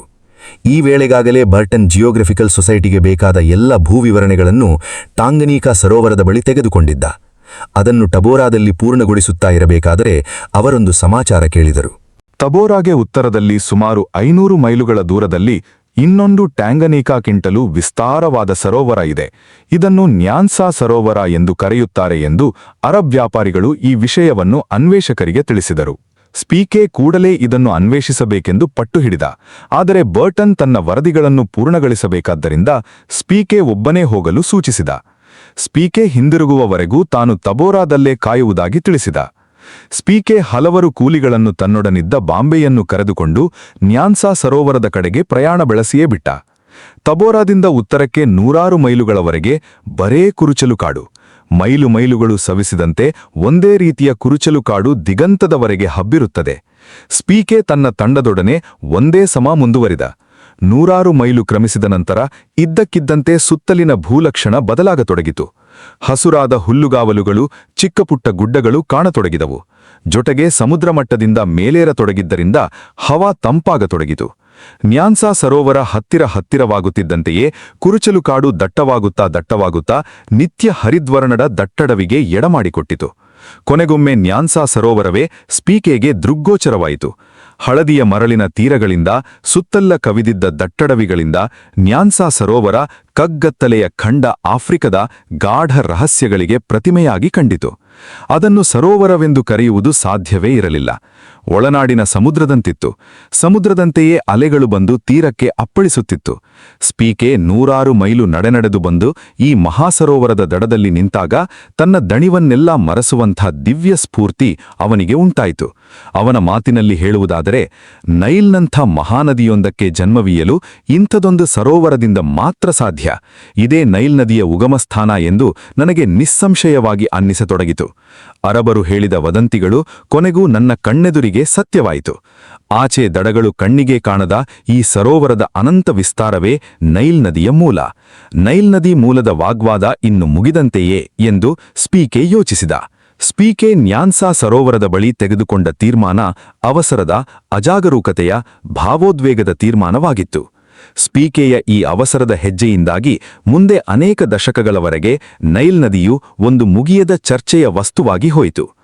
ಅಲ್ಲಿಂದ ಸ್ಪೀಕೆ ನೇರವಾಗಿ ತಬೋರಾ ಕಡೆಗೆ ಹಿಮ್ಮರಳಿದ. ನೈಲ್ ನದಿ ಮೂಲವನ್ನು ತಾನು ಕಂಡುಹಿಡಿದನೆಂದು ಅವನು ಬರ್ಟನ್ಗೆ ತಿಳಿಸಬೇಕಿತ್ತು. 3 ವಾರಗಳಲ್ಲಿ ಆತ ತಬೋರಾಗೆ ಹಿಂದಿರುಗಿ ಬರ್ಟನ್ಗೆ ತಾನು ನೈಲ್ ನದಿಯ ಮೂಲವನ್ನು ಕಂಡುಹಿಡಿದನೆಂದು ಹೇಳಿಕೊಂಡ. ಬರ್ಟನ್ ಸ್ಪೀಕೆ ಹೇಳಿದುದನ್ನೆಲ್ಲ ತಾಳ್ಮೆಯಿಂದ ಕೇಳಿದ. ವಿದ್ವಾಂಸನಾದ ಬರ್ಟನ್ಗೆ ಸ್ಪೀಕೆಯ ವರದಿಯು ಕೇವಲ ಹುಡುಗಾಟಿಕೆಯಂತೆ ಕಂಡಿತು. ಮೊದಲನೆಯದಾಗಿ ಸ್ಪೀಕೆ ಆ ಸರೋವರಕ್ಕೆ ನದಿಗಳಿವೆಯೇ ಪರೀಕ್ಷಿಸಿರಲಿಲ್ಲ. ಆ ಸರೋವರ ಸಮುದ್ರಮಟ್ಟದಿಂದ ಎಷ್ಟು ಎತ್ತರದಲ್ಲಿದೆ ಎಂದು ತಾಳೆ ನೋಡಿರಲಿಲ್ಲ. ಆ ಸರೋವರಕ್ಕೆ ಎಲ್ಲಿಂದ ನೀರು ಬರುತ್ತದೆ ಎಂದು ತಿಳಿದುಕೊಂಡಿರಲಿಲ್ಲ. ಸ್ಪೀಕೆ ತಬೋರಾದಿಂದ ಉತ್ತರಕ್ಕೆ ಅಗಾಧವಾದ ಸರೋವರ ಇದೆ ಎನ್ನುವುದನ್ನು ಮಾತ್ರ ಕಂಡುಕೊಂಡಿದ್ದ ಅಷ್ಟೇ. ಬರ್ಟನ್ ಸ್ಪೀಕೆಯ ತೀರ್ಮಾನಗಳನ್ನು ನೇರವಾಗಿ ವಿರೋಧಿಸಿದ. ಜೊತೆಗೆ ನೈಲ್ ನದಿ ಮೂಲ ಅದಾಗಲು ಸಾಧ್ಯವೇ ಇಲ್ಲವೆಂದು, ಅದು ಟ್ಯಾಂಗನೀಕಾ ಸರೋವರದ ಬಳಿಯ ಎಲ್ಲೋ ಇರಬಹುದಾದ ಚಂದ್ರ ಪರ್ವತಗಳು ಎಂದು ಕರೆಯಲ್ಪಡುವ ಕೆನ್ಯಾ ಮತ್ತು ಕಿಲಿಮಂಜಾರೋ ಪರ್ವತಗಳ ಬಳಿ ಇರಬೇಕೆಂದು ಆತ ಟ್ಯಾಂಗನೀಕಾ ಸರೋವರದ ಜಲಾನಯನ ಪ್ರದೇಶವನ್ನೇ ಪ್ರತಿಪಾದಿಸಿದ. ಇಬ್ಬರು ಭಿನ್ನಾಭಿಪ್ರಾಯಗಳೊಡನೆ ಯುರೋಪಿನ ಕಡೆಗೆ ಹೊರಟರು. ಝಾಂಜಿಬಾರಿನಿಂದ 25 ದಿನಗಳ ತರುವಾಯ ಇಬ್ಬರು ಏಡನ್ ತಲುಪಿದರು. ಏಡನ್ನಲ್ಲಿ ವಿಶ್ರಾಂತಿ ತಗೊಳ್ಳುತ್ತಿರಬೇಕಾದರೆ HMS ಪ್ಯೂರಿಯಸ್ ಎನ್ನುವ ಹಡಗು ಇಂಗ್ಲೆಂಡಿನತ್ತ ಹೊರಟಿತ್ತು. ಸ್ಪೀಕೆ ಈ ಹಡಗಿನಲ್ಲಿ ಇಂಗ್ಲೆಂಡಿಗೆ ಹೋಗುವುದೆಂದು, ಬರ್ಟನ್ ತನ್ನ ಕಾಯಿಲೆಗಳಿಂದ ಕೊಂಚ ಚೇತರಗೊಂಡ ನಂತರ ಬರುವುದೆಂದು ತೀರ್ಮಾನಿಸಲಾಯಿತು. ಸ್ಪೀಕೆ ಹಡಗು ಹತ್ತಿದ. ಸ್ಪೀಕೆ ಇಂಗ್ಲೆಂಡಿಗೆ ಹೊರಟು ನಿಂತಿರಬೇಕಾದರೆ ಬರ್ಟನ್ ಸ್ಪೀಕೆಗೆ ತಾನು ಬರುವವರೆಗೂ ಸ್ಪೀಕೆ ಇಂಗ್ಲೆಂಡ್ನಲ್ಲಿ ತಮ್ಮ ಅನ್ವೇಷಣೆಯ ಬಗ್ಗೆ ಏನನ್ನೂ ಹೇಳಬಾರದೆಂದು, ತಮ್ಮ ಅಭಿಪ್ರಾಯಗಳನ್ನೆಲ್ಲ ತಾವು ಚರ್ಚಿಸಿ ತೀರ್ಮಾನಿಸಿದ ನಂತರ ಅದನ್ನು ಬಹಿರಂಗಪಡಿಸುವುದೆಂದು ಹೇಳಿ ಸ್ಪೀಕೆಯಿಂದ ಭಾಷೆ ತೆಗೆದುಕೊಂಡ. ಸ್ಪೀಕೆ ಹಡಗು ಹತ್ತುವಾಗ ಇದಕ್ಕೆ ಸಮ್ಮತಿಸಿ ತಾನೇನೂ ಹೇಳಿಕೆ ಕೊಡುವುದಿಲ್ಲವೆಂದು ಭಾಷೆ ಕೊಟ್ಟ. ಆದರೆ ಸ್ಪೀಕೆ ಹಾಗೆ ನಡೆದುಕೊಂಡಿದ್ದರೆ ಚೆನ್ನಾಗಿತ್ತು. ಸ್ಪೀಕೆ ತನ್ನ ಮಾತಿಗೆ ತಪ್ಪಿದ. ಅದರಿಂದಲೇ ನೈಲ್ ನದಿ ಮುಂದೆ ವಿವಾದಗಳ ಸುಳಿಗೆ ಸಿಕ್ಕಿಕೊಂತು. ಸ್ಪೀಕೆ ಬರ್ಟನ್ ಇಂಗ್ಲೆಂಡ್ ತಲುಪುವುದಕ್ಕಿಂತ 15 ದಿನ ಮೊದಲು ಗ್ಲೆಂಡ್ ತಲುಪಿದ. ಇವರ ಅನ್ವೇಷಣಾ ಕಥನ ಕೇಳಲು ಜನ ಇಂಗ್ಲೆಂಡಿನಲ್ಲಿ ಕುತೂಹಲದಿಂದ ಕಾದಿದ್ದರು. ಲಂಡನ್ ಜಿಯೋಗ್ರಾಫಿಕಲ್ ಸೊಸೈಟಿ ಬರ್ಟನ್ಗೆ ಟಾಂಗನೀಕೀಯ ಸರೋವರದ ಭೂವಿವರಣೆಯನ್ನು ಅನ್ವೇಷಿಸಿ ವರದಿ ಮಾಡಲು ಮಾತ್ರ ತಿಳಿಸಿದ್ದರೆ ಹೊರತು ನೈಲ್ ನದಿ ಮೂಲದ ಬಗ್ಗೆ ಏನನ್ನೂ ಪ್ರಸ್ತಾಪಿಸಿರಲಿಲ್ಲ. ಆದ್ದರಿಂದ ಸ್ಪೀಕೆ ತಾನು ಟಾಂಗನೀಕೀಯ ಸರೋವರದ ಬಗ್ಗೆ ಏನೂ ಪ್ರಸ್ತಾಪಿಸದಿದ್ದರೆ ಸಾಕು ಎಂದು ಯೋಚಿಸಿ ತಾನು ನೈಲ್ ನದಿ ಮೂಲವೆಂದು ಭಾವಿಸಿರುವ ಒಂದು ಮಹಾ ಸರೋವರವನ್ನು ನೋಡಿದ್ದೇನೆಂದು ಪ್ರಕಟಿಸಿದ. ಇದು ಕೇವಲ ತನ್ನ ವೈಯಕ್ತಿಕ ವಿಷಯವೇ ಹೊರತು ತಮ್ಮ ಅಧಿಕೃತ ಅನ್ವೇಷಣೆಗೂ ಇದಕ್ಕೂ ಏನೂ ಸಂಬಂಧವಿಲ್ಲ ಎಂದು ಸ್ಪೀಕೆ ತಿಳಿದ. ಸ್ಪೀಕೆ ನೇರವಾಗಿ ರಾಯಲ್ ಜಿಯೋಗ್ರಾಫಿಕಲ್ ಸೊಸೈಟಿಯ ಅಧ್ಯಕ್ಷರಾದ ಸರ್ ರಾಡ್ರಿಕ್ ಮರ್ಕಿಸನ್ ರವರ ಬಳಿಗೆ ಹೋಗಿ ತಾನು ನೈಲ್ ನದಿ ಮೂಲವನ್ನು ಕಂಡುಹಿಡಿದಿರುವುದಾಗಿ ತಿಳಿಸಿದ. ಸ್ಪೀಕೆ ಜಿಯೋಗ್ರಾಫಿಕಲ್ ಸೊಸೈಟಿಯ ಸದಸ್ಯರುಗಳಿಗೆ ಒಂದು ಉಪನ್ಯಾಸ ಕೊಡಬೇಕೆಂದು ಅಧ್ಯಕ್ಷರಿಂದ ಆಹ್ವಾನ ಬಂತು. ಬಡ್ಡಿಂಗ್ಟನ್ ಹೌಸ್ನಲ್ಲಿ ನೆರೆದಿದ್ದ ಅಧಿವೇಶನಕ್ಕೆ ಸ್ಪೀಕೆ ತಾನು ಕಂಡ ಮಹಾಸರೋವರವನ್ನು ಅದೇ ನೈಲ್ ನದಿ ಮೂಲವಿರಬೇಕೆಂಬ ತನ್ನ ನಂಬಿಕೆಯನ್ನು ವಿವರಿಸಿದ. ಈ ತರುಣ ಅನ್ವೇಷಕ ಒಂದು ಅತ್ಯಂತ ಮುಖ್ಯವಾದ ಸಂಶೋಧನೆ ಮಾಡಿದ್ದಾನೆಂದು, ಇದನ್ನು ಕೂಡಲೇ ಸವಿವರವಾಗಿ ಅನ್ವೇಷಿಸಲು ಮತ್ತೊಂದು ತಂಡವನ್ನು ಆಫ್ರಿಕಕ್ಕೆ ಕಳಿಸಬೇಕೆಂದು ಸೊಸೈಟಿ ತೀರ್ಮಾನಿಸಿತು. ಇಡೀ ಇಂಗ್ಲೆಂಡಿನ ಪತ್ರಿಕೆಗಳೆಲ್ಲ ದಪ್ಪಕ್ಷರದಲ್ಲಿ ಸ್ಪೀಕೆಯ ಅನ್ವೇಷಣೆಯನ್ನು ಪ್ರಧಾನವಾಗಿ ಪ್ರಕಟಿಸಿದವು. ಯುರೋಪಿನಲ್ಲಿ ಇದ್ದಕ್ಕಿದ್ದಂತೆ ಸ್ಪೀಕೆ ಹೆಸರು ವಾಸಿಯಾದ. ಜಿಯೋಗ್ರಾಫಿಕಲ್ ಸೊಸೈಟಿ ಸ್ಪೀಕೆಗೆ 2500 ಪೌಂಡುಗಳನ್ನು ಮಂಜೂರು ಮಾಡಿ ಇನ್ನೊಂದು ಅನ್ವೇಷಕ ತಂಡ ಕರೆದೊಯ್ಯುವಂತೆ ಕೇಳಿತು. ಸ್ಪೀಕೆ ಕೂಡಲೇ ಇನ್ನೊಮ್ಮೆ ಆಫ್ರಿಕಕ್ಕೆ ಅನ್ವೇಷಣಾಯಾನ ಕೈಗೊಳ್ಳಲು ತುರಾತುರಿಯ ಸಿದ್ಧತೆ ಆರಂಭಿಸಿದ. ನ್ಯಾನ್ಸಾ ಸರೋವರದ ಉತ್ತರ ತೀರದಲ್ಲೆಲ್ಲೋ ಈ ಸರೋವರಕ್ಕೆ ಹೊರದಾರಿಗಳಿರಬೇಕೆಂದು, ಆದ್ದರಿಂದ ಪಶ್ಚಿಮದ ಕಡೆಯಿಂದ ಸುತ್ತಿ ಬಂದರೆ ಇದು ಸಿಗುತ್ತದೆಂದು ಸ್ಪೀಕೆ ಯೋಚಿಸಿದ. ಅಲ್ಲಿಂದ ಮುಂದೆ ಅದೇ ನದಿಯನ್ನು ಹಿಂಬಾಲಿಸಿ ಅವನು ಈಜಿಪ್ಟ್ಗೆ ಬಂದುಬಿಡಬಹುದೆಂದು ಯೋಚಿಸಿದ. ಕಗ್ಗತ್ತಲೆಯ ಖಂಡದ ಈ ರಹಸ್ಯಮಯ ಮಧ್ಯಭಾಗವನ್ನು ಈ ಸಾರಿ ಸಂಪೂರ್ಣ ಅನ್ವೇಷಿಸಿ ಬಹಿರಂಗಗೊಳಿಸುವುದಾಗಿ ಹೇಳಿಕೊಂಡ ಸ್ಪೀಕೆ ಬಗ್ಗೆ ಇಂಗ್ಲೆಂಡಿನಲ್ಲಿ ಕೋಲಾಹಲವೇ ಉಂಟಾಯಿತು. ಈ ನಡುವೆ ಬರ್ಟನ್ ಖಾಯಿಲೆಯಿಂದ ಸುಸ್ತಾಗಿ 15 ದಿನಗಳ ತರುವಾಯ ಇಂಗ್ಲೆಂಡಿನ ತೀರದಲ್ಲಿಳಿದಾಗ ಅವನನ್ನು ಯಾರೂ ಕೇಳುವವರೇ ಇರಲಿಲ್ಲ. ಆತನ ಅಮೂಲ್ಯವಾದ ಮತ್ತು ಖರಾರುವಾಕ್ಕಾದ ಟಾಂಗನೀಕೀಯ ಸರೋವರದ ವರದಿಯ ಬಗ್ಗೆ ಯಾರೂ ಯಾವುದೇ ತರಹದ ಕುತೂಹಲವನ್ನು ವ್ಯಕ್ತಪಡಿಸಲಿಲ್ಲ. ಸ್ಪೀಕೆ ಸರಟಿದ್ದ 2ನೇ ಅನ್ವೇಷಣಾಯಾನಕ್ಕೆ ಅವನನ್ನು ಆಮಂತ್ರಿಸಲೂ ಇಲ್ಲ. ಸ್ಪೀಕೆ ಈ ಸಾರಿ ತನ್ನ ಸಂಗಾತಿಯಾಗಿ ಕ್ಯಾಪ್ಟನ್ ಜೇಮ್ಸ್ ಗ್ರಾಂಟ್ ಎನ್ನುವ ತನ್ನ ಒಡನಾಡಿಯಾದ ಇನ್ನೊಬ್ಬ ಮಿಲಿಟರಿ ಅಧಿಕಾರಿಯನ್ನು ಆಯ್ಕೆ ಮಾಡಿದ. 2ನೇ ಅನ್ವೇಷಣಾ ತಂಡವನ್ನು ಸ್ಪೀಕೆ ಮತ್ತು ಗ್ರಾಂಟ್ ತಮ್ಮ ನಾಯಕತ್ವದಲ್ಲಿ ನಿರ್ವಹಿಸಿದರು. ಬರ್ಟನ್ ಸ್ಪೀಕೆ ವಿಶ್ವಾಸದ್ರೋಹಿ ಎಂದು ಪತ್ರಿಕೆಗಳಲ್ಲಿ ಜರೆದು ಸ್ಪೀಕೆ ಕಂಡ ಸರೋವರ ನೈಲ್ ನದಿ ಮೂಲವಾಗಲು ಸಾಧ್ಯವೇ ಇಲ್ಲವೆಂದು ವಿವಾದವನ್ನೆಬ್ಬಿಸಿದ. ಇಂಗ್ಲೆಂಡಿನ ವಿದ್ವಾಂಸರ ವಲಯಗಳಲ್ಲಿ ಟಾಂಗನೀಕೀಯ ಸರೋವರದ ಪರವಾಗಿ ಒಂದಷ್ಟು ಜನ, ನ್ಯಾನ್ಸಾ ಸರೋವರದ ಪರವಾಗಿ ಒಂದಷ್ಟು ಜನ ವಕಾಲತ್ತು ವಹಿಸಿ ಜಗಳವಾಡತೊಡಗಿದರು. ಸ್ಪೀಕೆ ಮತ್ತು ಗ್ರ್ಯಾಂಟ್ ಇಬ್ಬರೂ ಹಿಂದಿನಂತೆ ಜಾಂಜಿಬಾರಿಗೆ ಬಂದಿಳಿದರು. ಅವರ ಹಳೆಯ ಹಿಂಬಾಲಕರಾದ ಮುಬಾರಕಿ ಮತ್ತು ಬಾಂಬೆ ಜಾಂಜಿಬಾರಿನಲ್ಲೇ ಇದ್ದರು. ಅವರನ್ನು ಅಗತ್ಯವಿದ್ದ ಕೂಲಿಗಳನ್ನು ತೆಗೆದುಕೊಂಡು ಇಬ್ಬರೂ ತಡಮಾಡದ ತಬೋರಾ ದಾರಿ ಹಿಡಿದು ತಬೋರಾ ತಲುಪಿದರು. ತಬೋರಾದಿಂದ ಪಶ್ಚಿಮಕ್ಕೆ ಅವರು ಈ ಸಾರಿ ಹೋಗಬೇಕಾಗಿತ್ತು. ಹೋದ ಬಾರಿ ಸ್ಪೀಕೆ ತಬೋರಾದಿಂದ ಉತ್ತರಕ್ಕೆ ಹೋಗಿ ನ್ಯಾನ್ಸಾ ಸರೋವರದ ದಕ್ಷಿಣ ಭಾಗವನ್ನು ತಲುಪಿದ್ದ. ಆದರೆ ಈ ಸಾರಿ ಅವರು ಪಶ್ಚಿಮದಿಂದ ಆ ಸರೋವರವನ್ನು ಬಳಸಿ ಉತ್ತರಕ್ಕೆ ಹೋಗಿ ಆ ಸರೋವರದಿಂದ ಹೊರಕ್ಕೆ ಹರಿಯುವ ನದಿಗಳು ಯಾವುದಾದರೂ ಇವೆಯೇ ನೋಡಬೇಕಿತ್ತು. ಸ್ಪೀಕೆ ಮತ್ತು ಗ್ರ್ಯಾಂಟ್ ಹೋಗಲಿದ್ದ ಪ್ರದೇಶವನ್ನು ಈಗ ಉಗಾಂಡ ಎಂದು ಕರೆಯುತ್ತಾರೆ. ಆಫ್ರಿಕಾದ ಈ ಭಾಗದ ಬಗ್ಗೆ ಆಗ ಹೊರಜಗತ್ತಿಗೆ ಏನೂ ತಿಳಿದಿರಲಿಲ್ಲ. ಸ್ಪೀಕೆ ನ್ಯಾನ್ಸಾ ಸರೋವರವನ್ನು ಸುತ್ತುವರೆದು ಈ ಭಾಗಕ್ಕೆ ಹೋದಾಗ ಅಲ್ಲಿ 3 ಪುಟ್ಟ ಪುಟ್ಟ ರಾಜ್ಯಗಳಿದ್ದವು. ಬುನ್ಯೂರೋ, ಬುಗಾಂಡ ಮತ್ತು ಖರಾಗ್ಯೆ ಇವು 3 ಈ ರಾಜ್ಯಗಳ ಹೆಸರು. ಈ ರಾಜ್ಯಗಳನ್ನು ಅಲ್ಲಿ ಸ್ಥಾಪಿಸಿದ ಜನ ಅಲ್ಲಿನ ಆಫ್ರಿಕಾದ ಕಾಡು ಮನುಷ್ಯರಲ್ಲ, ಬೇರೆಲ್ಲಿಂದಲೋ ಬಂದು ಪಶುಪಾಲಕರಾಗಿದ್ದ ಜನಾಂಗ ಬಂದು ಅಲ್ಲಿ ನೆಲೆಸಿ ಈ ರಾಜ್ಯಗಳನ್ನು ಸ್ಥಾಪಿಸಿದ್ದರು. ಈ 3 ರಾಜ್ಯಗಳಲ್ಲೂ ಜನ ಆಫ್ರಿಕಾದ ಮಿಕ್ಕೆಡೆ ಇದ್ದಷ್ಟು ಅನಾಗರಿಕರಾಗಿರದೆ ಅನೇಕ ವಿಷಯಗಳಲ್ಲಿ ಕೊಂಚ ನಾಗರಿಕರೇ ಆಗಿದ್ದರು. ಅವರು ಸುಂದರವಾದ ಹುಲ್ಲಿನ ಗುಡಿಸಲುಗಳನ್ನು ಕಟ್ಟಿಕೊಂಡಿದ್ದರು, ಮರದ ತೊಗಟೆಯ ನೂಲಿನಿಂದ ಬಟ್ಟೆಗಳನ್ನು ನೇಯ್ದು ಧರಿಸುತ್ತಿದ್ದರು, ಚಾಪೆಗಳನ್ನು ಚೀಲಗಳನ್ನು ನೇಯುತ್ತಿದ್ದರು. ಪಶುಪಾಲನೆ ಮತ್ತು ವ್ಯವಸಾಯ ಇವರಿಗೆ ಗೊತ್ತಿತ್ತು. ಆದ್ದರಿಂದ ಈ 3 ರಾಜ್ಯಗಳನ್ನು ಅರನಾಗರಿಕ ರಾಜ್ಯಗಳು ಎಂದು ಕರೆಯಬಹುದಾಗಿತ್ತು. ಇಷ್ಟಾದರೂ ಇವರಿಗೆ ಹೊರಗಿನ ನಾಗರಿಕ ಜಗತ್ತಿನ ಸಂಪರ್ಕ ಇರಲೇ ಇಲ್ಲ. ಸ್ಪೀಕೆ ಮತ್ತು ಗ್ರ್ಯಾಂಟ್ ಇಬ್ಬರೂ ಇಲ್ಲಿಗೆ ಕಾಲಿರಿಸಿದ ಮೊದಲ ನಾಗರಿಕ ಜನರಾಗಿದ್ದರು. ಈ 3 ರಾಜ್ಯಗಳಲ್ಲಿ ಬುಗಾಂಡ ರಾಜ್ಯವೇ ಹೆಚ್ಚು ಸಮೃದ್ಧವಾಗಿದ್ದುದು. ಈ ರಾಜ್ಯವನ್ನು ಮಟೂಸಾ ಎನ್ನುವ ದುರೆ ಆಳುತ್ತಿದ್ದ. ಮಟೂಸಾನಿಗೆ ಒಂದು ರಾಜಧಾನಿ ಇತ್ತು. ಅವನಿಗೆ ಮಂತ್ರಿಗಳು, ದಂಡನಾಯಕರು ಇತ್ಯಾದಿ ಅಧಿಕಾರಿಗಳು ಇರುತ್ತಿದ್ದರು.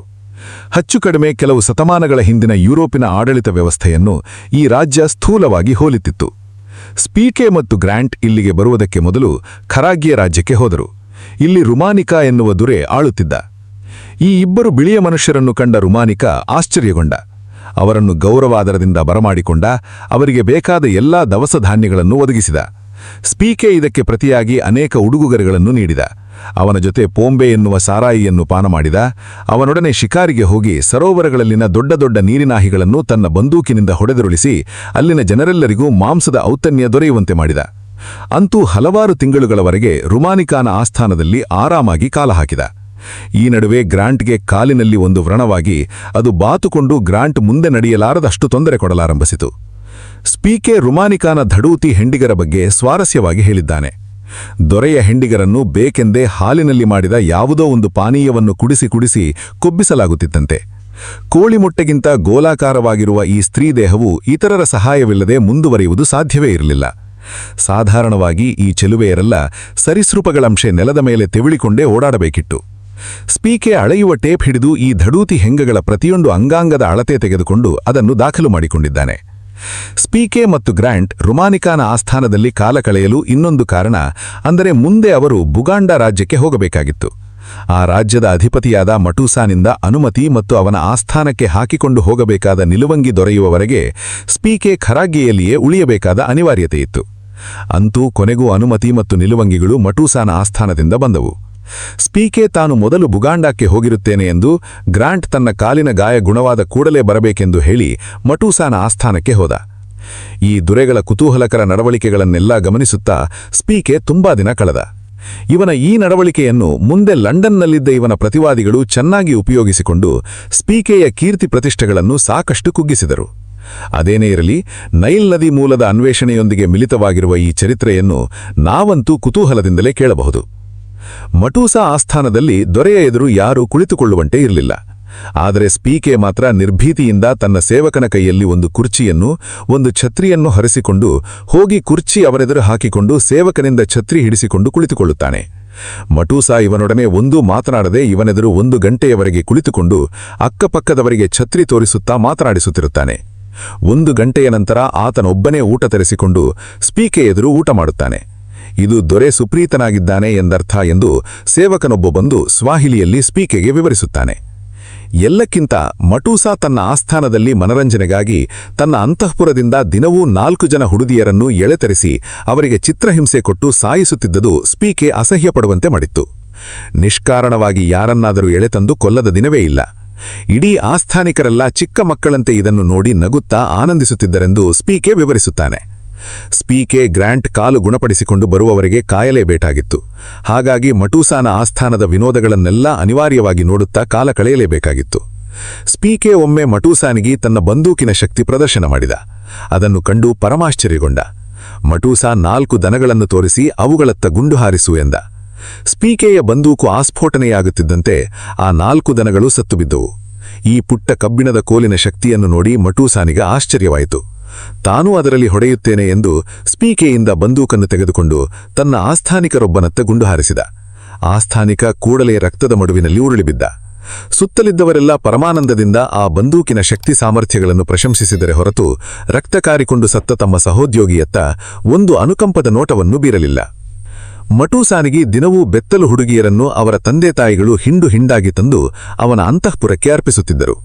ಮಟೂಸಾ ಸಹ ಈ ಬಿಳಿಯ ಬುರುಷ್ಯ ಕೊಡುತ್ತಿದ್ದ ಉಡುಗೊರೆಗಳಿಗೆ ಬದಲಾಗಿ ದಿನ 4 ಜನ ಹುಡುಗಿಯರನ್ನು ಸ್ಪೀಕೆ ಬಳಿಗೆ ಕಳುಹಿಸುತ್ತಿದ್ದ.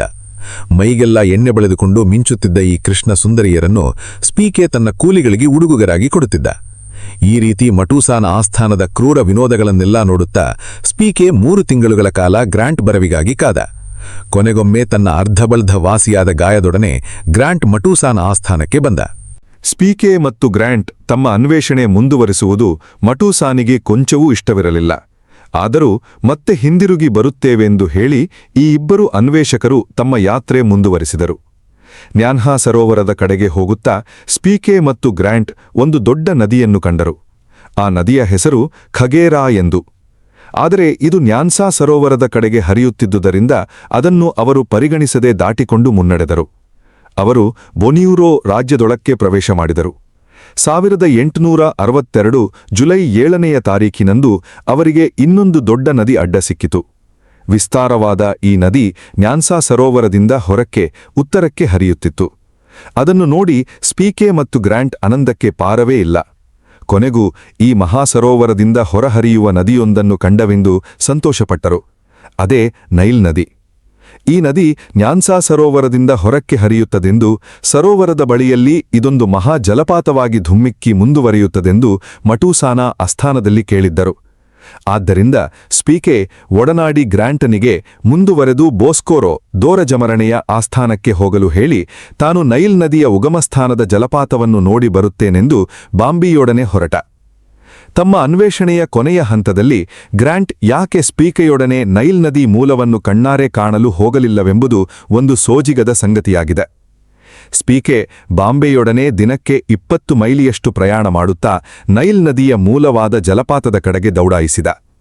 ಜುಲೈ 21, 1862ನೆಯ ದಿನಾಂಕ ಸ್ಪೀಕೆಯ ಜೀವನದ ಅವಿಸ್ಮರಣೀಯ ದಿನ. ಸ್ಪೀಕೆಗೂ ಜಲಪಾತಕ್ಕೂ ನಡುವೆ ಒಂದು ಬೆಟ್ಟ ಅಡ್ಡವಾಗಿತ್ತು.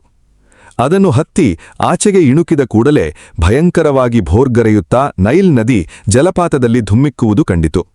ಜಲಪಾತದ ಕೆಳಗೆ ಲೆಕ್ಕವಿಲ್ಲದಷ್ಟು ನೀರಾನೆಗಳು, ಆಫ್ರಿಕಾದ ಭಾರೀ ಭಾರೀ ಮೊಸಳೆಗಳು ಮಂದಗತಿಯಲ್ಲಿ ಚಲಿಸುತ್ತಾ ಇದ್ದವು. ನೀರು ಧುಮ್ಮಿಕ್ಕುವುದರಿಂದ ಎದ್ದ ಹೊಗೆಯಲ್ಲಿ ಸೂರ್ಯನ ಬಿಸಿಲಿಗೆ ಹಲವಾರು ಕಾಮನ ಬಿಲ್ಲುಗಳು ಮೂಡಿದ್ದವು. ಸ್ಪೀಕೆ ಆ ಜಲಪಾತಕ್ಕೆ ರಿಪ್ಪನ್ ಜಲಪಾತ ಎಂದು ಹೆಸರಿಟ್ಟ. ರಾಯಲ್ ಜಿಯೋಗ್ರಾಫಿಕಲ್ ಸೊಸೈಟಿಯ ಮೂಲಪುರುಷರಲ್ಲೊಬ್ಬನಾದ ರಿಪ್ಪನ್ ಸ್ಮರಣೆಗಾಗಿ ಸ್ಪೀಕೆ ಆ ಜಲಪಾತಕ್ಕೆ ಹಾಗೆ ನಾಮಕರಣ ಮಾಡಿದ. ಅಲ್ಲಿಗೆ ಸ್ಪೀಕೆ ಮಟ್ಟಿಗೆ ಕೃತಾರ್ಥನಾದಂತನಿಸಿತು. ಸಾವಿರಾರು ಮೈಲಿ ಆಫ್ರಿಕದ ಅಗಮ್ಯ ಅರಣ್ಯಗಳಲ್ಲಿ ನಡೆದು ಅನೇಕ ತೊಂದರೆಗಳನ್ನನುಭವಿಸಿ ಕೊನೆಗೂ ನೈಲ್ ನದಿಗೆ ನ್ಯಾನ್ಹಾ ಸರೋವರವೇ ಮೂಲ ಎಂದು ಸ್ಪೀಕೆ ಕಂಡುಹಿಡಿದಿದ್ದ. ಈಗ ಸ್ಪೀಕೆ ಗ್ರ್ಯಾಂಟ್ ಇಬ್ಬರಿಗೂ ಒಂದೇ ಒಂದು ಸಮಸ್ಯೆಯಿತ್ತು. ಮಧ್ಯ ಆಫ್ರಿಕದ ಅಗಮ್ಯ ಪ್ರದೇಶಗಳಿಗೆ ಬಂದುದಾಗಿತ್ತು. ಈಗ ಇಲ್ಲಿಂದ ಜೀವಸಮೇತ ಹೋಗುವುದು ಹೇಗೆ? ಯಾವ ದಾರಿಯಲ್ಲಿ? ಸ್ಪೀಕೆ ಮತ್ತು ಗ್ರ್ಯಾಂಟ್ ಇಬ್ಬರೂ ಬೊನಿಯೂರೋದಲ್ಲಿರಬೇಕಾದರೆ ಅಲ್ಲಿಂದ ಪಶ್ಚಿಮಕ್ಕೆ ಇನ್ನೊಂದು ಮಹಾಸರೋವರವಿದೆ ಎಂದು, ಅದರಿಂದಲೂ ನದಿಯೊಂದು ಹುಟ್ಟಿ ಉತ್ತರಕ್ಕೆ ಹರಿಯುತ್ತದೆಂದು ಕೇಳಿದರು. ಆದರೆ ಸಾವಿರಾರು ಮೈಲಿಯ ಪ್ರಯಾಣದಿಂದ ಜರ್ಜರಿತರಾಗಿದ್ದ ಅವರಿಗೆ ಮತ್ತೆ ಇನ್ನೊಂದು ಹೊಸ ಅನ್ವೇಷಣೆ ಕೈಗೊಳ್ಳಲು ಚೈತನ್ಯವೇ ಇರಲಿಲ್ಲ. ಅವರಿಬ್ಬರು ಅಲ್ಲಿಂದ ಮುಂದೆ ಉತ್ತರದ ಕಡೆಗೆ ಈಜಿಪ್ಟಿನತ್ತ ಮುಂದುವರೆಯತೊಡಗಿದರು. 1963 ಫೆಬ್ರವರಿ 13ರಂದು ತಾವು ಝಾನ್ಝಿಬಾರಿನಿಂದ ಆಫ್ರಿಕಾ ಪ್ರವೇಶಿಸಿ 2 ವರ್ಷಗಳ ತರುವಾಯ ಸ್ಪೀಕೆ ಮತ್ತು ಗ್ರ್ಯಾಂಟ್ ಸುಡಾನಿನ ಬಳಿಯ ಗೋಂಡೋಕೋರು ಎನ್ನುವ ಊರನ್ನು ತಲುಪಿದರು. ಅಲ್ಲಿ ಅವರಿಗೆ ಆಶ್ಚರ್ಯಗೊಳ್ಳುವಂತೆ ಬೇಕರ್ ಎನ್ನುವ ಯುರೋಪಿಯನ್ ಸಿಕ್ಕಿದ. ಬೇಕರ್ ಸ್ಪೀಕೆಯ ಚಿಕ್ಕಂದಿನ ಒಡನಾಡಿಯಾಗಿ ಅವನೊಡನೆ ಭಾರತದಲ್ಲಿ ಸೇನೆಯಲ್ಲಿ ಕೆಲಸಕ್ಕಿದ್ದಾತ. ಅವನು ಅವಳ ಹೆಂಡತಿಯು ಈಜಿಪ್ಟಿನ ಕಡೆಯಿಂದ ನೈಲ್ ನದಿಯ ಮೂಲ ಹುಡುಕಲು ಹೊರಟಿದ್ದರು. ಅವರು ಸ್ಪೀಕೆ ಮತ್ತು ಗ್ರಾಂಟರನ್ನು ನೋಡಿ ಆಶ್ಚರ್ಯಾನಂದದಿಂದ ತಬ್ಬಿಕೊಂಡರು. ಸ್ಪೀಕೆ ತನ್ನ ಸಾಹಸಗಳೆಲ್ಲವನ್ನೂ ಅವರಿಗೆ ವರದಿ ಮಾಡಿ ನದೀ ಮೂಲವನ್ನು ಕೊನೆಗೂ ಆಖೈರಾಗಿ ತೀರ್ಮಾನಿಸಿದೆ ಎಂದು ಹೇಳಿದ. ಆದರೆ ವಾಸ್ತವವಾಗಿ ಸ್ಪೀಕೆಯ ಅನ್ವೇಷಣಾ ಯಾತ್ರೆ ಯುರೋಪಿನಲ್ಲಿ ಎಷ್ಟು ಹೊಸ ಹೊಸ ಸಮಸ್ಯೆಗಳಿಗೆ ಎಡೆಮಾಡಿ ನೈಲ್ ಮೂಲವನ್ನು ಎಷ್ಟು ವಿವಾದಗ್ರಸ್ತವನ್ನಾಗಿ ಮಾಡಿತು. ಉದಾಹರಣೆಗೆ, ನ್ಯಾನ್ಸಾ ಸರೋವರದಿಂದ ಹರಿಯುವ ಖಗೇರಾ ನದಿ ಯಾವುದು? ಅದರ ಉಗಮಸ್ಥಾನವೇ ನೈಲ್ ನದಿಯ ನಿಜವಾದ ಮೂಲವಿಲ್ಲವೇ? ಬೊನಿಯೂರೋ ಬಳಿಯ ಇನ್ನೊಂದು ಮಹಾನದಿ ಯಾವುದು? ಅಲ್ಲಿಂದ ಹೊರಡುವ ನದಿಯೇ ನಿಜವಾದ ನೈಲ್ ನದಿ ಎಂದು ಹೇಳಲು ಸ್ಪೀಕೆ ಬಳಿ ಏನು ಸಾಕ್ಷ್ಯ ಇದೆ? ಇತ್ಯಾದಿಗಳು. ಸ್ಪೀಕೆ ಮತ್ತು ಗ್ರಾಂಟರಿಗೇನೋ ಇಂಗ್ಲೆಂಡ್ನಲ್ಲಿ ವೀರೋಚಿತ ಸ್ವಾಗತ, ಸನ್ಮಾನಗಳು ನಡೆದವು. ಅದರ ವಾದ ವಿವಾದಗಳು ಮಾತ್ರ ಕಡಿಮೆಯಾಗದೆ ಇನ್ನಷ್ಟು ಉಲ್ಬಣಗೊಂಡವು. ರಾಯಲ್ ಜಿಯೋಗ್ರಾಫಿಕಲ್ ಸೊಸೈಟಿಯವರು ಇನ್ನೊಂದು ಅನ್ವೇಷಣಾ ತಂಡ ಕಳುಹಿಸಬೇಕಾದ ಅನಿವಾರ್ಯತೆಗೆ ಕೈಕೊಂಡರು. ಈ ಬಾರಿ ಅವರು ಆಫ್ರಿಕಾದ ಅಗ್ರಮಾನ್ಯ ಸಂಶೋಧಕ ಡಾ ಡೇವಿಡ್ ಲಿವಿಂಗ್ಸ್ಟೋನ್ ರವರನ್ನು ಕೇಳಿಕೊಂಡರು. ಸ್ಪೀಕೆ ಮತ್ತು ಗ್ರಾಂಟ್ ನ್ಯಾನ್ಸಾ ಸರೋವರವನ್ನು ತಲುಪಿ ಅಲ್ಲಿ ಭಯಂಕರ ಜಲಪಾತವಾಗಿ ಆವಿರ್ಭವಿಸುವ ನೈಲ್ ನದಿಯ ಒಂದು ಮೂಲವನ್ನು ನೋಡಿ ತಮ್ಮ ಮೊದವಿನ ಊಹೆ ಸರಿಯೇ ಎಂದು ಸಮರ್ಥಿಸಿಕೊಂಡ ಆನಂತರ ನೈಲ್ ನದಿ ಬಗ್ಗೆ ಮತ್ತಷ್ಟು ವಾದವಿವಾದಗಳೆದ್ದವು. ಇದಕ್ಕೆ ಮುಖ್ಯ ಕಾರಣ ಆಫ್ರಿಕದ ಮಧ್ಯಭಾಗದಲ್ಲಿದ್ದ ಅನೇಕ ಸರೋವರಗಳು ಮತ್ತು ಅವುಗಳಿಂದ ಹೊರಟು ನೈಲ್ ನದಿಯನ್ನು ಸೇರುತ್ತಿದ್ದ ಅನೇಕ ನದಿಗಳು. ಇದರೊಡನೆ ಆಫ್ರಿಕದ ಅನ್ವೇಷಣೆಗೆ ಯುರೋಪಿನಲ್ಲಿ ಅಂದು ದೊರೆಯುತ್ತಿದ್ದ ಪ್ರಾಮುಖ್ಯತೆ. ರಾಯಲ್ ಜಿಯೋಗ್ರಾಫಿಕಲ್ ಸೊಸೈಟಿ ಇನ್ನೊಂದು ತಂಡವನ್ನು ಡಾ ಲಿವಿಂಗ್ಸ್ಟೋನ್ರ ನೇತೃತ್ವದಲ್ಲಿ ಕಳುಹಿಸುವುದಕ್ಕೆ ಮೊದಲೇ ಇನ್ನೊಬ್ಬ ಪ್ರಖ್ಯಾತ ಅನ್ವೇಷಕ ಆಫ್ರಿಕಾದ ಕಗ್ಗತ್ತಲನಾಡಿನ ರಂಗಸ್ಥಳದಲ್ಲಿದ್ದ. ಆತನೇ ಬೇಕರ್. ಬೇಕರ್ ಜೊತೆ ಆತನ ಸುಂದರ ಮಡದಿ ಶ್ರೀಮತಿ ಬೇಕರ್ ಸಹ ಆಫ್ರಿಕದ ಅನ್ವೇಷಣೆಗೆ ಹೊರಟಿದ್ದಳು. ಇವರನ್ನು ಯಾವ ಸರ್ಕಾರವಾಗಲಿ ಸಂಸ್ಥೆಯಾಗಲಿ ಕಳುಹಿಸಿರಲಿಲ್ಲ. ಶ್ರೀಮಂತನಾದ ಬೇಕರ್ ತನ್ನ ಹಣದಿಂದಲೇ ತನಗೆ ಬೇಕಾದುದನ್ನೆಲ್ಲ ಒದಗಿಸಿಕೊಂಡು ನೈಲ್ ನದಿಯ ಅನ್ವೇಷಣೆಗೆ ತನ್ನ ಹೆಂಡತಿಯೊಡನೆ ಹೊರಟಿದ್ದ. ಬೇಕರ್ ಸ್ಪೀಕೆಯಂತೆ ವಸರವಸರವಾಗಿ ಏನನ್ನೋ ಸಾಧಿಸಲು ಮುನ್ನುಗ್ಗುವ ಸ್ವಭಾವದವನಾಗಿರಲಿಲ್ಲ. ಆತ ಸಾವಧಾನವಾಗಿ ಆಫ್ರಿಕದ ಜನಜೀವನವನ್ನು ಅಭ್ಯಾಸ ಮಾಡುತ್ತಾ ನಿಧಾನವಾಗಿ ಅನ್ವೇಷಣಾ ಯಾತ್ರೆ ಮುಂದುವರೆಸಿದ್ದ. ಆತ ಬರೆದ ಆಫ್ರಿಕದ ಬಗೆಗಿನ ಗ್ರಂಥಗಳು ಇವತ್ತಿಗೂ ಆಫ್ರಿಕದ ಬಗ್ಗೆಯ ನಿರ್ಣಾಯಕ ಗ್ರಂಥಗಳಾಗಿವೆ.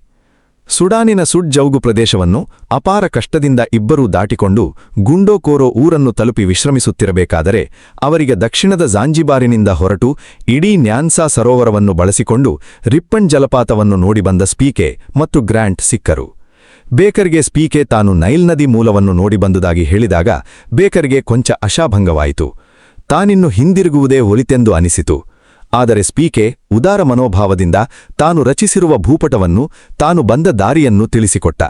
ಇದರೊಡನೆ ತಾನು ಬಂದ ದಾರಿಗೆ ಉತ್ತರ ದಿಕ್ಕಿನಲ್ಲಿರುವ ಇನ್ನೊಂದು ಮಹಾಸರೋವರವನ್ನು, ಆದರಿಂದಲೂ ಉದ್ಭವಿಸಿ ಉತ್ತರಕ್ಕೆ ಹರಿಯುವ ಇನ್ನೊಂದು ನದಿಯ ವಿಷಯವನ್ನು ಬೇಕರ್ಗೆ ತಿಳಿಸಿ ಅದನ್ನು ತನ್ನಿಂದ ಅನ್ವೇಷಿಸಲಾಗದಷ್ಟು ತಾನು ಸುಸ್ತಾಗಿದ್ದನೆಂದು ತಿಳಿಸಿದ. ಇದರಿಂದ ಬೇಕರ್ಗೆ ಮತ್ತೆ ಉತ್ಸಾಹ ತುಂಬಿತು.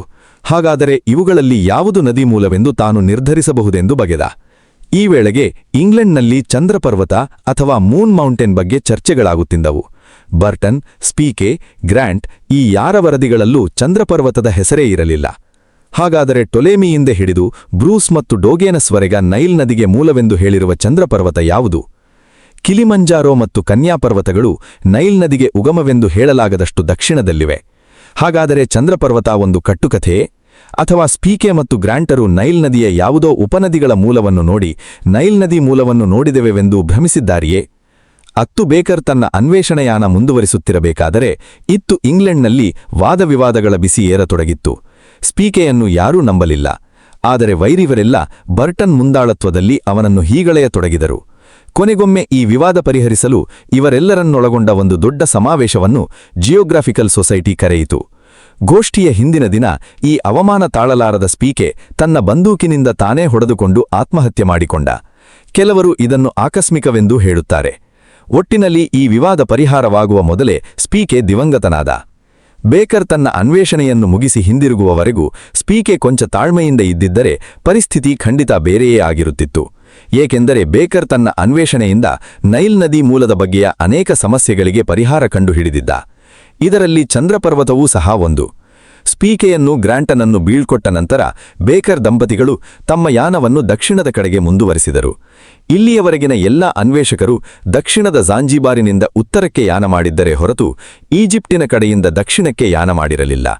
ಬೇಕರ್ ದಂಪತಿಗಳೇ ಇದರಲ್ಲಿ ಮೊದಲನೆಯವರಾಗಿದ್ದರು. ಬೇಕರ್ ದಂಪತಿಗಳ ಯಾತ್ರೆ ಹೆಚ್ಚು ಕಡಿಮೆ ಮಿಕ್ಕೆಲ್ಲ ಅನ್ವೇಷಕರ ಯಾತ್ರೆಯಂತೆಯೇ ಕಷ್ಟಕಾರ್ಪಣ್ಯಗಳಿಂದ, ಮಲೇರಿಯಾ ಮತ್ತಿತರ ರೋಗರುಜಿನಗಳಿಂದ ಕೂಡಿತ್ತು. ಅದನ್ನು ಇಲ್ಲಿ ವಿಶೇಷವಾಗಿ ಪ್ರಸ್ತಾಪಿಸುವ ಅಗತ್ಯವಿಲ್ಲೆಂದು ತೋರುತ್ತದೆ. ಬೇಕರ್ ಬಳಿ ಸ್ಪೀಕೆ ಕೊಟ್ಟ ಭೂಪಟ ಮತ್ತು ಅವನು ಒದಗಿಸಿದ ಮಾಹಿತಿಗಳು ಆತನಿಗೆ ಸಹಾಯಕ್ಕೆ ಬಂದವು. ಬೇಕರ್ ತನ್ನ ಹೆಂಡತಿಯೊಡನೆ ರಿಪ್ಪನ್ ಜಲಪಾತದಿಂದ ಮುಂದುವರೆದು ನೈಲ್ ನದಿಯತ್ತ ಹೊರಟ. ನೈಲ್ ನದಿ ರಿಪ್ಪನ್ ಜಲಪಾತದಲ್ಲಿ ನೆಗೆದು ಮುಂದುವರಿದ ನಂತರ ಇನ್ನೊಂದು ಜಲಪಾತದಲ್ಲಿ ನೆಗೆಯುತ್ತದೆ. ಆ ಜಲಪಾತದ ಹೆಸರು ಕರುಮ್ಮಾ ಜಲಪಾತ ಎಂದು. ಈ ಜಲಪಾತದ ಬಳಿ ಬೇಕರ್ ದಂಪತಿಗಳು ನೈಲ್ ನದಿಯನ್ನು ಸಂಧಿಸಿದರು. ಆದರೆ ಇಲ್ಲಿ ಇನ್ನೊಂದು ಆಶ್ಚರ್ಯ ಕಾದಿತ್ತು ಅವರಿಗೆ. ನೈಲ್ ಅಲ್ಲಿಂದ ಮುಂದೆ ಉತ್ತರಕ್ಕೆ ಈಜಿಪ್ಟಿನ ಕಡೆಗೆ ಹರಿಯದೆ ಸಂಪೂರ್ಣವಾಗಿ ಪಶ್ಚಿಮಕ್ಕೆ ತಿರುಗಿ ವಿರುದ್ಧ ದಿಕ್ಕಿಗೆ ಹರಿಯುತ್ತಿತ್ತು. ಬೇಕರ್ ಅದನ್ನು ನೋಡಿ ಸ್ಪೀಕೆ ನೋಡಿದ್ದು ನೈಲ್ ನದಿಯ ಮೂಲವೇ ಅಲ್ಲವೇನೋ ಎಂದು ಶಂಕಿಸತೊಡಗಿದ. ಆ ನದಿಯ ಆಚೆಗಡೆಗೆ ಬೊನ್ಯೂರೋ ಬುಡಕಟ್ಟು ಜನಾಂಗದವರಿದ್ದರು. ಅವರು ಬೇಕರ್ ತಂಡವನ್ನು ನೋಡಿ ಇವರು ಅರಬ್ ಗುಲಾಮ ವ್ಯಾಪಾರಿಗಳು ಎಂದು ತಿಳಿದು ಆಚೆ ದಡದಲ್ಲಿ ಈಟಿ ಭರ್ಜಿಗಳೊಂದಿಗೆ ಯುದ್ಧಕ್ಕೆ ಸನ್ನದ್ಧರಾಗಿ ನಿಂತರು. ಇತ್ತು ಬೇಕರ್ ದಂಪತಿಗಳಿಗೆ ಮಲೇರಿಯಾ ಜ್ವರ ಆರಂಭವಾಗಿ ನಿತ್ರಾಣರಾಗಿದ್ದರು. ಕೊನೆಗೂ ಅವರಲ್ಲೊಬ್ಬ ಹೇಗೋ ಮಾಡಿ ನದಿ ದಾಟಿ ಹೋಗಿ ತಾವು ಅರಬ್ ವ್ಯಾಪಾರಿಗಳಲ್ಲವೆಂದು, ಅವರ ದೂರ ಖಮರಾಸಿಗೆ ಸ್ಪೀಕೆ ಕಳುಹಿಸಿರುವ ಉಡುಗುಗಳನ್ನು ತಲುಪಿಸಲು ಬಂದಿರುವವರೆಂದು, ಅದನ್ನು ತಂದಿರುವ ಬೇಕರ್ ಸ್ಪೀಕೆಯ ತಮ್ಮನೆಂದು ಹೇಳಿದ ನಂತರ ಅವರಿಗೆ ನದಿ ದಾಟಲು ಅನುಮತಿ ದೊರೆಯಿತು. ಸ್ಪೀಕೆಯಂತೆಯೇ ಮೈಬಣ್ಣ, ಮುಖಲಕ್ಷಣಗಳಿದ್ದ ಬೇಕರನ್ನು ಅವರು ಸ್ಪೀಕೆಯ ತಮ್ಮನೆಂದೇ ನಂಬಿ ಆನಂದದಿಂದ ಆತನ ಸುತ್ತ ನೃತ್ಯ ಮಾಡತೊಡಗಿದರು. ಖಮರಾಸಿಯ ಊರು ತಲುಪಿದಾಗ ದಂಪತಿಗಳನ್ನು ಹೊತ್ತುಕೊಂಡು ಆತನ ಆಸ್ಥಾನಕ್ಕೆ ಒಯ್ಯಬೇಕಾಯಿತು. ಇಬ್ಬರು ದಂಪತಿಗಳು ಖಾಯಿಲೆಯಿಂದ ತುಂಬಾ ನಿತ್ರಾಣರಾಗಿದ್ದರು. ಬೇಕರ್ ದಂಪತಿಗಳಿಗೆ ಬೇಕಾದ ಅಗತ್ಯ ದವಸಧಾನ್ಯಗಳನ್ನು ಖಮರಾಸಿ ಒದಗಿಸಿದನಾದರೂ ಅವರನ್ನು ಮುಂದುವರಿಯಲು ಬಿಡಲಿಲ್ಲ. ಅವರಿಗೆ ಬೇಕಾದ ಕೂಲಿಯಾಳುಗಳನ್ನು ಮತ್ತು ದಾರಿ ತೋರಿಸುವವನನ್ನೂ ಕೊಡಲಿಲ್ಲ. ಶ್ರೀಮತಿ ಬೇಕರ್ ಇಡೀ ಬೊನ್ಯೂರೋದ ಜನರಿಗೆಲ್ಲರೂ ಅತ್ಯಾಶ್ಚರ್ಯದ ವಸ್ತುವಾಗಿ ಹೋದಳು. ಸುಂದರಿಯಾದ ಇವಳನ್ನು ನೋಡಿ ಎಲ್ಲರೂ ಇವಳು ದೇವತೆಯೇ ಎಂದು ತಿಳಿದುಬಿಟ್ಟರು. ಆಕೆ ತನ್ನ ಕೂದಲನ್ನು ತೊಳೆದುಕೊಳ್ಳಲು ನೀಳವಾದ ಹೊಂಬಣ್ಣದ ಕೂದಲಿನ ಮುಡಿ ಬಿಚ್ಚಿದಾಗಲಂತೂ ಅದರ ಚೆನ್ನದ ಬಣ್ಣವನ್ನು ನೋಡಿ ಬೊನ್ನೋರೋದ ಕಾಡು ಜನರು ಮೂಕ ವಿಸ್ಮಿತರಾದರು. ಕೊನೆಗೊಮ್ಮೆ ಖಮರಾಸಿ ಬೇಕರಿಗೆ ಕೂಲಿಯಾಳುಗಳನ್ನು, ದಾರಿ ತೋರಿಸುವವನನ್ನು ಕಳುಹಿಸಿಕೊಡುವುದಾಗಿ ಒಪ್ಪಿಕೊಂಡ. ಆದರೆ ಒಂದು ಕರಾರು ಹಾಕಿದ. ಬೇಕರ್ ತನ್ನ ಹೆಂಡತಿಯನ್ನು ಅವನಿಗೆ ಕೊಡಬೇಕು, ಅದಕ್ಕೆ ಬದಲಾಗಿ ಅವನು ಎಷ್ಟು ಜನ ಬೊನ್ನೋರೋ ಸುಂದರಿಯರನ್ನು ಬೇಕಾದರೂ ತೆಗೆದುಕೊಳ್ಳಬಹುದು ಎಂದು. ಬೇಕರಿಗೆ ಕೋಪ ಎಲ್ಲೆ ಮೀರಿತು. ತನ್ನ ಬಂದೂಕನ್ನು ಖಮರಾಸಿಯ ಶೆಲೆಗೆ ಗುರಿ ಹಿಡಿದು ಕೊಂದೇ ಹಾಕುತ್ತೇನೆ ಎಂದು ಹೇಳಿದ. ಸ್ಪೀಕೆ ಬಂದಾಗ ಬಂದೂಕಿನ ಪ್ರಚಂಡ ಶಕ್ತಿಯ ಪರಿಚಯ ಖಮರಾಸಿಗೆ ಆಗಿತ್ತು.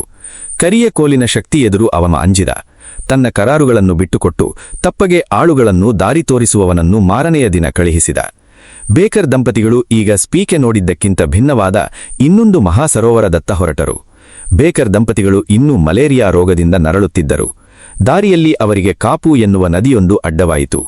ಈ ನದಿಯ ಚೌಗುಗಳನ್ನು ದಾಟುತ್ತಿರಬೇಕಾದೊಂದು ಕಡೆ ಶ್ರೀಮತಿ ಬೇಕರ್ ನಿಂತಿದ್ದ ನೆಲ ನಿಧಾನವಾಗಿ ಕುಸಿದು ಆಕೆ ಮುಳಗತೊಡಗಿದಳು. ಅಷ್ಟರಲ್ಲಿ ಮುಂದಿದ್ದ ಬೇಕರ್ ಇದನ್ನು ಕಂಡು ಓಡಿಬಂದು ಆಕೆ ಮುಳಗದಂತೆ ಹಿಡಿದುಕೊಂಡ. ಅಷ್ಟರಲ್ಲಿ ಆಕೆ ಪ್ರಜ್ಞಾಹೀನಳಾಗ ಹೋದಳು. ಸತ್ತ ಶವವನ್ನು ಸಾಗಿಸುವಂತೆ ಪ್ರಜ್ಞಾಹೀನಳಾದ ಆಕೆಯನ್ನು ಅನೇಕ ದಿನಗಳ ಕಾಲ ಬೇಕರ್ ಜೋಳಿಗೆಯಲ್ಲಿ ಮಲಗಿಸಿ ಸಾಗಿಸಿದ. ಈ ಪ್ರಯಾಣದಾದ್ಯಂತ ಬಿರುಗಾಡಿಯಿಂದ ಕೂಡಿದ ಮಳೆ ಹಿಡಿದುಕೊಂಡಿದ್ದರಿಂದ ಬೇಕರನ ಪ್ರಯಾಣ ಇನ್ನಷ್ಟು ಕಷ್ಟಕರವಾಗಿ ಪರಿಣಮಿಸಿತು. ಸುಮಾರು 1 ವಾರದವರೆಗೆ ಪ್ರಜ್ಞಾಹೀನ ಸ್ಥಿತಿಯಲ್ಲಿಯೇ ಇದ್ದ ಬೇಕರನ ಹೆಂಡತಿಗೆ ಆನಂತರ ಪ್ರಜ್ಞೆ ಬಂತು. ಮಾರ್ಚ್ 13, 1864ನೇ ದಿನ ಭೂಮಧ್ಯರೇಖೆಯಿಂದ 31 ಡಿಗ್ರಿ ಅಕ್ಷಾಂಶದಲ್ಲಿದ್ದರು. ಅವರ ಭೂಪಟದ ಲೆಕ್ಕಾಚಾರದ ಪ್ರಕಾರ ಅವರು ಈಗ ಮಹಾಸರೋವರದ ಬಳಿ ಇರಬೇಕಿತ್ತು. ಅವರ ಮಾರ್ಗದರ್ಶಿ ಅವರಿಗೆ ನಾಳೆ ನಾವು ಸರೋವರದ ಬಳಿ ಇರುತ್ತೇವೆ ಎಂದು ಹೇಳಿದ. ಬೇಕರ್ಗೆ ರಾತ್ರಿಯೆಲ್ಲ ನಿದ್ದೆಯೇ ಬರಲಿಲ್ಲ. ಎಷ್ಟು ಹೊತ್ತಿಗೆ ಬೆಳಗಾದೀಶೋ, ಎಷ್ಟು ಹೊತ್ತಿಗೆ ಸರೋವರದತ್ತ ಯಾನ ಮುಂದುವರಿಸುತ್ತೇವೆಯೋ ಎಂದು ಕಾಯುತ್ತಿದ್ದ. ಮಾರ್ಗದರ್ಶಿ ಹೇಳಿದಂತೆ ಮಾರ್ಚ್ 14ನೇ ತಾರೀಖು ಅವರು ಆ ಸರೋವರದ ಬಳಿಗೆ ಬಂದರು. ಅನಂತ ಸಾಗರದಂತೆ ಕಾಣುತ್ತಿತ್ತು ಆ ಸರೋವರ. ಅದನ್ನು ಆಲ್ಬರ್ಟ್ ಸರೋವರ ಎಂದು ಬೇಕರ್ ನಾಮಕರಣ ಮಾಡಿದ. ಕಾಯಿಲೆ ಕಷ್ಟಗಳಿಂದ ಜರ್ಜರಿತವಾದ ಶರೀರವನ್ನು ಎಳೆದುಕೊಂಡು ದಂಪತಿಗಳಿಬ್ಬರು ಸರೋವರದ ತಡಿಯಲ್ಲಿ ನೀರು ಕುಡಿದು ಸ್ನಾನ ಮಾಡಿದರು. ಅವರ ಯಾತ್ರೆ ಸಾರ್ಥಕವಾಗಿತ್ತು. ಅಷ್ಟರಲ್ಲಿ ಬೇಕರ್ಗೆ ದೂರದಲ್ಲಿ ಆಕಾಶದ ನೀಲಿಯಲ್ಲಿ ನೀಲಿಯಾಗಿ ಮಹಾಪರ್ವತಗಳ ಶ್ರೇಣಿಯೊಂದು ಕಾಣಿಸಿತು. ಅದರ ಶಿಖರಗಳು ಹಿಮಾಚ್ಛಾದಿತವಾಗಿ ಬಿಸಿಲಿಗೆ ಹೊಳೆಯುತ್ತಿದ್ದವು. ಟೊಲೇಮಿ ಮತ್ತು ಡೊಗೇನಸ್ ಹೇಳುತ್ತಿದ್ದ ಚಂದ್ರಪರ್ವತ ಅಥವಾ ಮೂನ್ ಮೌಂಟೇನ್ ಇದೇ ಎಂದು ಬೇಕರನಿಗೆ ಅರಿವಾಗತೊಡಗಿತು. ಹಾಗಿದ್ದರೆ ಇದೇ ಸರೋವರವೇ ನೈಲ್ ನದಿ ಮೂಲವಾಗಿದ್ದರೆ ಸ್ಪೀಕೆ ನೋಡಿದ ನ್ಯಾನ್ಸಾದಿಂದ ಹೊರಡುವ ನದಿ ಯಾವುದು? ಬೇಕರ್ ನೋಡಿದ ಚಂದ್ರಪರ್ವತ ಶ್ರೇಣಿಗಳು ಸರೋವರದ ಮಟ್ಟದಿಂದ ಸುಮಾರು 7,000 ಅಡಿ ಎತ್ತರಕ್ಕಿದ್ದವು. ಬೇಕರ್ ಅದನ್ನೆಲ್ಲ ಸರಿಯಾಗಿ ತನ್ನ ನಕ್ಷೆಯಲ್ಲಿ ಗುರುತು ಮಾಡಿಕೊಂಡ. ಸರಿ, ಬೇಕರ್ ತನ್ನ ಗುರಿ ತಲುಪಿಯಾಗಿತ್ತು. ಈಗ ಅವನಿಗೆ ಎಲ್ಲಾ ಅನ್ವೇಷಕರಿಗೂ ಉದ್ಭವಿಸುವ ಹಳೆಯ ಸಮಸ್ಯೆಯೇ ಇದಿರಾಗಿತ್ತು. ಮತ್ತೆ ನಾಗರಿಕ ಜಗತ್ತಿಗೆ ಹಿಂದಿರುಗುವ ಬಗೆ ಹೇಗೆ? ಬೇಕರ್ ದಂಪತಿಗಳು ಬಂದ ದಾರಿಯಲ್ಲೇ ಹಿಂದಿರುಗಿದ್ದರೆ ಮುಗಿಯದ ವಾದವಿವಾದ ಒಂದು ಆರಂಭವಾಗುತ್ತಿತ್ತು. ನೈಲ್ ನದಿ ಮೂಲ ಸ್ಪೀಕೆ ನೋಡಿದ ಸರೋವರವೋ ಅಥವಾ ಬೇಕರ್ ನೋಡಿದ ಸರೋವರವೋ ಎಂದು. ಬೇಕರ್ ಕೆಲವು ನಾಡು ದೋಣಿಗಳನ್ನು ತೆಗೆದುಕೊಂಡು ಸರೋವರಕ್ಕೆ ಹೊರದಾರಿಗಳಿವೆಯೇ ಎಂದು ಉತ್ತರಕ್ಕೆ ಹುಡುಕುತ್ತಾ ಹೊರಟ. ಏಕೆಂದರೆ ಈ ಸರೋವರದಿಂದ ಒಂದು ನದಿ ಉತ್ತರಕ್ಕೆ ಹರಿಯುತ್ತದೆ ಎಂದು ಖಮರಾಸಿಯ ಆಸ್ಥಾನದಲ್ಲಿ ಅವನು ಕೇಳಿದ್ದ. ಬೇಕರ್ ದೋಣಿಯಲ್ಲಿ ಹೋಗುತ್ತಿರಬೇಕಾದರೆ ಆತನಿಗೆ ಇನ್ನೊಂದು ಆಶ್ಚರ್ಯ ಕಾದಿತ್ತು. ನ್ಯಾನ್ಸಾ ಸರೋವರದಿಂದ ಹೊರಟು ರಿಪ್ಪನ್ ಜಲಪಾತದಲ್ಲಿ ಧುಮುಕಿ ಮುಂದುವರಿಯುವ ನೈಲ್ ನದಿ ಕರುಮ್ಮ ಜಲಪಾತದಿಂದ ಮುಂದೆ ಸಂಪೂರ್ಣ ತನ್ನ ದಿಕ್ಕನ್ನು ಬದಲಾಯಿಸಿ ಪಶ್ಚಿಮಕ್ಕೆ ಹರಿಯುತ್ತಿದ್ದುದನ್ನು ಬೇಕರ್ ನೋಡಿದ್ದ. ಅದು ಬಂದು ಆಲ್ಬರ್ಟ್ ಸರೋವರಕ್ಕೆ ಸೇರುತ್ತಿದ್ದುದನ್ನು ನೋಡಿದ. ಅಲ್ಲಿಗೆ ರಿಪ್ಪನ್ ಜಲಪಾತದಿಂದ ಹೊರಡುವ ನದಿಯೇ ನೈಲ್ ಎಂದು ಬೇಕರ್ಗೆ ಖಾತರಿಯಾಯಿತು. ಆ ಜಾಗದಿಂದ ಮುಂದೆ ಹಲವಾರು ಮೈಲುಗಳು ಹೋಗುವುದರೊಳಗೆ ಮತ್ತೆ ನೈಲ್ ನದಿ ಆಲ್ಬರ್ಟ್ ಸರೋವರದಿಂದ ಹೊರಕ್ಕೆ ಹೊಮ್ಮುವ ಜಲಪಾತ ಬೇಕರ್ ಕಂಡಿತು. ಇದಕ್ಕೆ ಬೇಕರ್ ಮರ್ಕಿಸನ್ ಜಲಪಾತ ಎಂದು ಜಿಯೋಗ್ರಾಫಿಕಲ್ ಸೊಸೈಟಿಯ ಹಾಲಿ ಅಧ್ಯಕ್ಷರ ಹೆಸರಿಟ್ಟು ನಾಮಕರಣ ಮಾಡಿದ. ಕೇವಲ 20 ಅಡಿಯಷ್ಟು ಕಿರಿದಾದ ಕೊರಕಲಿನಲ್ಲಿ ಇಡೀ ನೈಲ್ ನದಿಯ ನೀರು ಆಸ್ಫೋಡನೆಯಂತೆ ಹೊರಹೊಮ್ಮುಟ್ಟಿತ್ತು. ಇಲ್ಲಿ ಬೇಕರ್ನ ದೋಣಿಯನ್ನು ನೀರಾನೆಯೊಂದು ಅಪ್ಪಳಿಸಿ ತಲೆ ಕೆಳಗಾಗು ಮಾಡಿತು. ಇಬ್ಬರೂ ದಂಪತಿಗಳು ತುಂಬಾ ಕಷ್ಟದಿಂದ ದಡ ಸೇರಬೇಕಾಯಿತು. ಅಲ್ಲಿಂದ ಮುಂದೆ ಅವರು ದೋಣಿಯ ಪ್ರಯಾಣ ಕೈಬಿಟ್ಟು ಮತ್ತೆ ಕಾಲ್ನಡಿಗೆಯಲ್ಲಿಯೇ ಈಜಿಪ್ಟಿನ ದಿಕ್ಕಿನಲ್ಲಿ ಗೋಂಡೋಕೋರು ಊರಿನ ಕಡೆಗೆ ಪ್ರಯಾಣ ಆರಂಭಿಸಿದರು. ಆಲ್ಬರ್ಟ್ ಸರೋವರಕ್ಕೆ ಹೋಗುವಾಗಿಗಿಂತ ಹೆಚ್ಚಿನ ಕಷ್ಟ ತೊಂದರೆಗಳನ್ನು ಅನುಭವಿಸಿ ಅವರು ಹಿಂದಿರುಗಬೇಕಾಯಿತು. ಅದೃಷ್ಟವಶಾತ್ ಅವರಿಗೆ ಗುಲಾಮ ವ್ಯಾಪಾರಿಗಳ ಕಾರವಾನೊಂದು ಎದುರುಗೊಂಡಿದ್ದರಿಂದ ಹೇಗೋ ಖಾರ್ಟೂಮ್ ತಲುಪಿದರು. ಆಗ ಅಕ್ಟೋಬರ್ 1865. ಅವರು ಅನ್ವೇಷಣಾ ಯಾತ್ರೆ ಹೊರಟು ಸರಿಯಾಗಿ 5 ವರ್ಷ ಕಳೆದಿದ್ದವು. ಆದರೆ ಬೇಕರ್ನ ಈ ಸುದೀರ್ಘ ಯಾತ್ರೆಯಿಂದ ಅನೇಕ ಸಮಸ್ಯೆಗಳಿಗೆ ಉತ್ತರ ಲಭಿಸಿತ್ತು. ಚಂದ್ರಪರ್ವತಗಳಿರುವುದು ಸತ್ಯವಾಗಿತ್ತು. ಅಲ್ಲೊಂದು ಭತ್ತದ ಚಿಲುಮೆಯಿಂದ ಈ ನದಿ ಹುಟ್ಟುತ್ತದೆ ಎಂಬ ವದಂತಿಯು ಹೆಚ್ಚು ಕಮ್ಮಿ ನಿಜವಾಗಿತ್ತು. ಆಲ್ಬರ್ಟ್ ಸರೋವರದಿಂದ ಈ ನದಿ ಚಿಕ್ಕ ಕೊರಕಲಿನಲ್ಲಿ ಚಿಲುಮೆಯಂತೆಯೇ ಆಸ್ಫೋಟಿಸಿ ನುಗ್ಗುತ್ತಿತ್ತು. ಸ್ಪೀಕೆ ನೋಡಿದ ನೈಲ್ ನದಿ ನ್ಯಾನ್ಸಾ ಮಹಾಸರೋವರದಿಂದ ಹುಟ್ಟಿದರೂ ಅದು ಮತ್ತೆ ಆಲ್ಬರ್ಟ್ ಸರೋವರದೊಳಗೆ ಪ್ರವಹಿಸಿ ಅಲ್ಲಿಂದ ಮರ್ಕಿಸನ್ ಜಲಪಾತದಲ್ಲಿ ಮರುಹುಟ್ಟು ಪಡೆಯುತ್ತಿತ್ತು. ಬೇಕರ್ ದಂಪತಿಗಳ 5 ವರ್ಷದ ಮಹಾಸಾಹಸಕ್ಕೆ ಇಂಗ್ಲೆಂಡ್ನಲ್ಲಿ ವೀರೋಚಿತ ಮರ್ಯಾದೆ ಸಿಕ್ಕಿತು. ಇಬ್ಬರಿಗೂ ಚಿನ್ನದ ಪದಕಗಳನ್ನು ನೀಡಿ ರಾಜಮರ್ಯಾದೆ ನೀಡಲಾಯಿತು. ಬೇಕರ್ ಬರೆದ ಆಲ್ಬರ್ಟ್ ಸರೋವರ, ನೈಲ್ ಉಪನದಿಗಳು ಪುಸ್ತಕಗಳು ಲಕ್ಷಗಟ್ಟಲೆ ಪ್ರತಿಗಳು ಖರ್ಚಾದವು. ಒಂದೇ ವರ್ಷದೊಳಗೆ ಹಲವಾರು ಬಾರಿ ಪುನರ್ಮುದ್ರಣ ಕಂಡವು. ಪಡಬಾರದ ಕಷ್ಟಗಳನ್ನೆಲ್ಲ ಪಟ್ಟರೂ ಈ ದಂಪತಿಗಳು ಕೊನೆಗೆ ಕೃತಾರ್ಥರಾದರು.